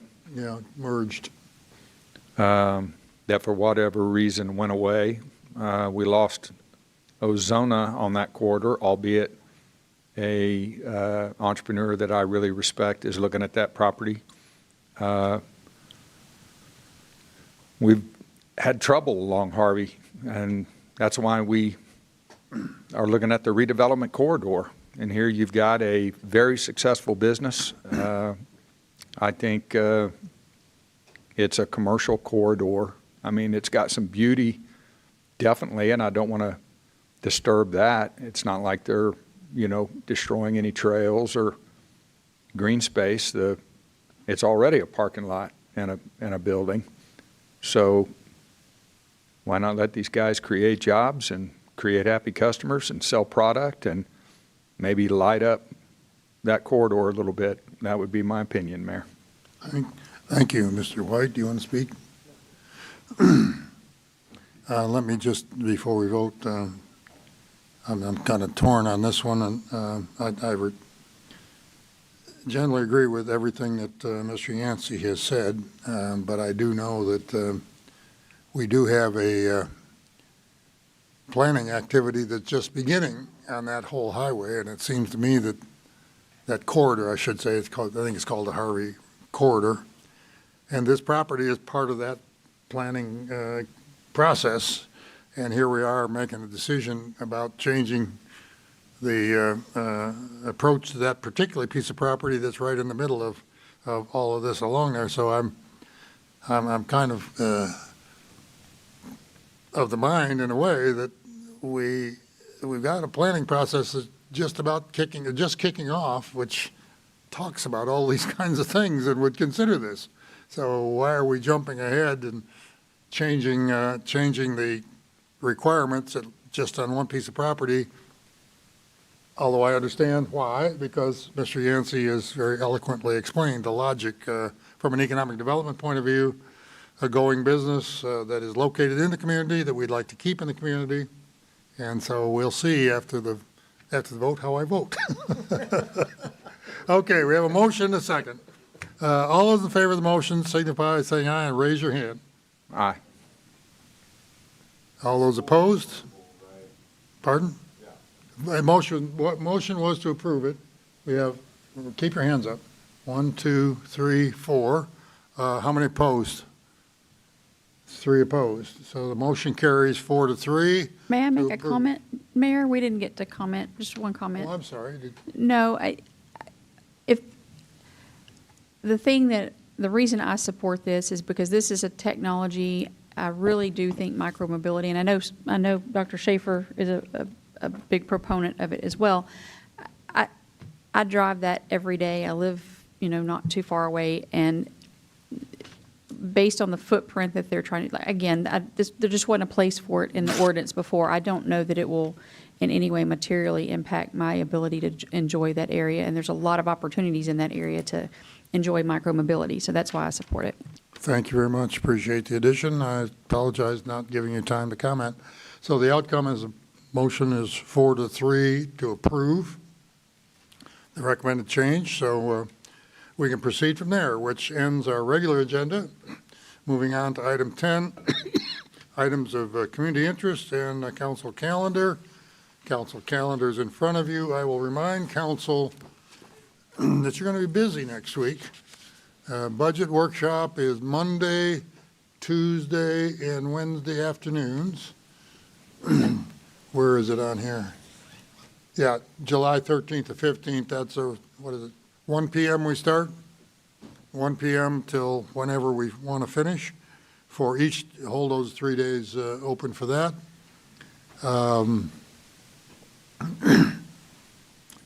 Other items of community interest that anyone wants to, Mr. Wright, yes? I'll just briefly say, we all talked about the I Heart America celebration. That was wonderful. I had the pleasure to speak at the 19th annual Foxfire 4th of July parade, and it was amazing. That's been going on for 19 years, so I just want to give a shout out to them, and it was an honor to go kind of start the parade, and I got to walk with them, so it was lovely. Very good. Yes, Mr. Yancy? I think this qualifies, Mayor, and hopefully you agree, as an item of community interest. Since before I was sworn in on this council, the city manager and his team have had a singular focus on, on achieving a AAA bond rating. And we did it yesterday. They did it. And I want to congratulate the city manager, the finance team, the executive corps that I know put so much work into that. For the taxpayer, what does that mean? You're going to save 5 to 15 basis points on every bond issuance from now on, provided we keep that rating. And I know that now that we have it, everybody's going to fight to keep it. But it says more about our community for investors. It's an economic development tool, really. It tells potential investors in our community, it says that that city, College Station, Texas, is a good bet, that they keep their promises, that they manage their money. And I just think hearty congratulations are due to City Manager Woods and his entire executive team, and particularly Jeff Kirsten in finance. Good job, guys. Very good. Any others? I have one item that I probably should have mentioned as well, but July 4th, while you were at the Foxfire event, I was at the Brazos Valley Veterans Memorial event at 9 in the morning, and they had a very significant crowd there. And as Ms. Hayden mentioned, I think the city manager mentioned, the park staff was out there as well, because they had to set everything up on the same day. They were all of them working on the 4th of July event at Wolfman Creek. But I would invite you to, in addition to the formal presentation of the Declaration of Independence and the signing and all of that, they have two or three new things they've added, and there is the Declaration of Independence in a stone monument laid flat on the ground right there at the Revolutionary War exhibit. That's brand new and is really set off very nicely. But over at the War of 1812 exhibit, where they only had a statue of a sailor pulling a rope, they now have a nice vertical monument of a Revolutionary War period ship that was on Lake Champlain that has some ties to Texas A&M, in that the wreck of that ship was recovered in part and brought here to the Nautical Archaeology group to examine and create some of that history. So there are some additional items they have incorporated in the Brazos Valley Memorial for veterans there. I invite you to go see it. It's definitely it's kind of a historic park in evolution. I mean, they're always adding some things to it. Mr. Smith. Yeah, just, it's not on your calendar here. I'm going to be throwing out the first pitch at the Bombers meeting on game. It's not they'll meet. Yeah. But on the 14th. So I'm looking forward to that ceremony. I hope you do a better job than I did. Well, we'll see. And frankly, I think there's a calendar invitation. There's 4 or 5 different nights, so anybody else that would like to do it. Okay, so just sign up through, I think, Celia. Councilman Smith, should all the patrons to the game that night wear their football helmets?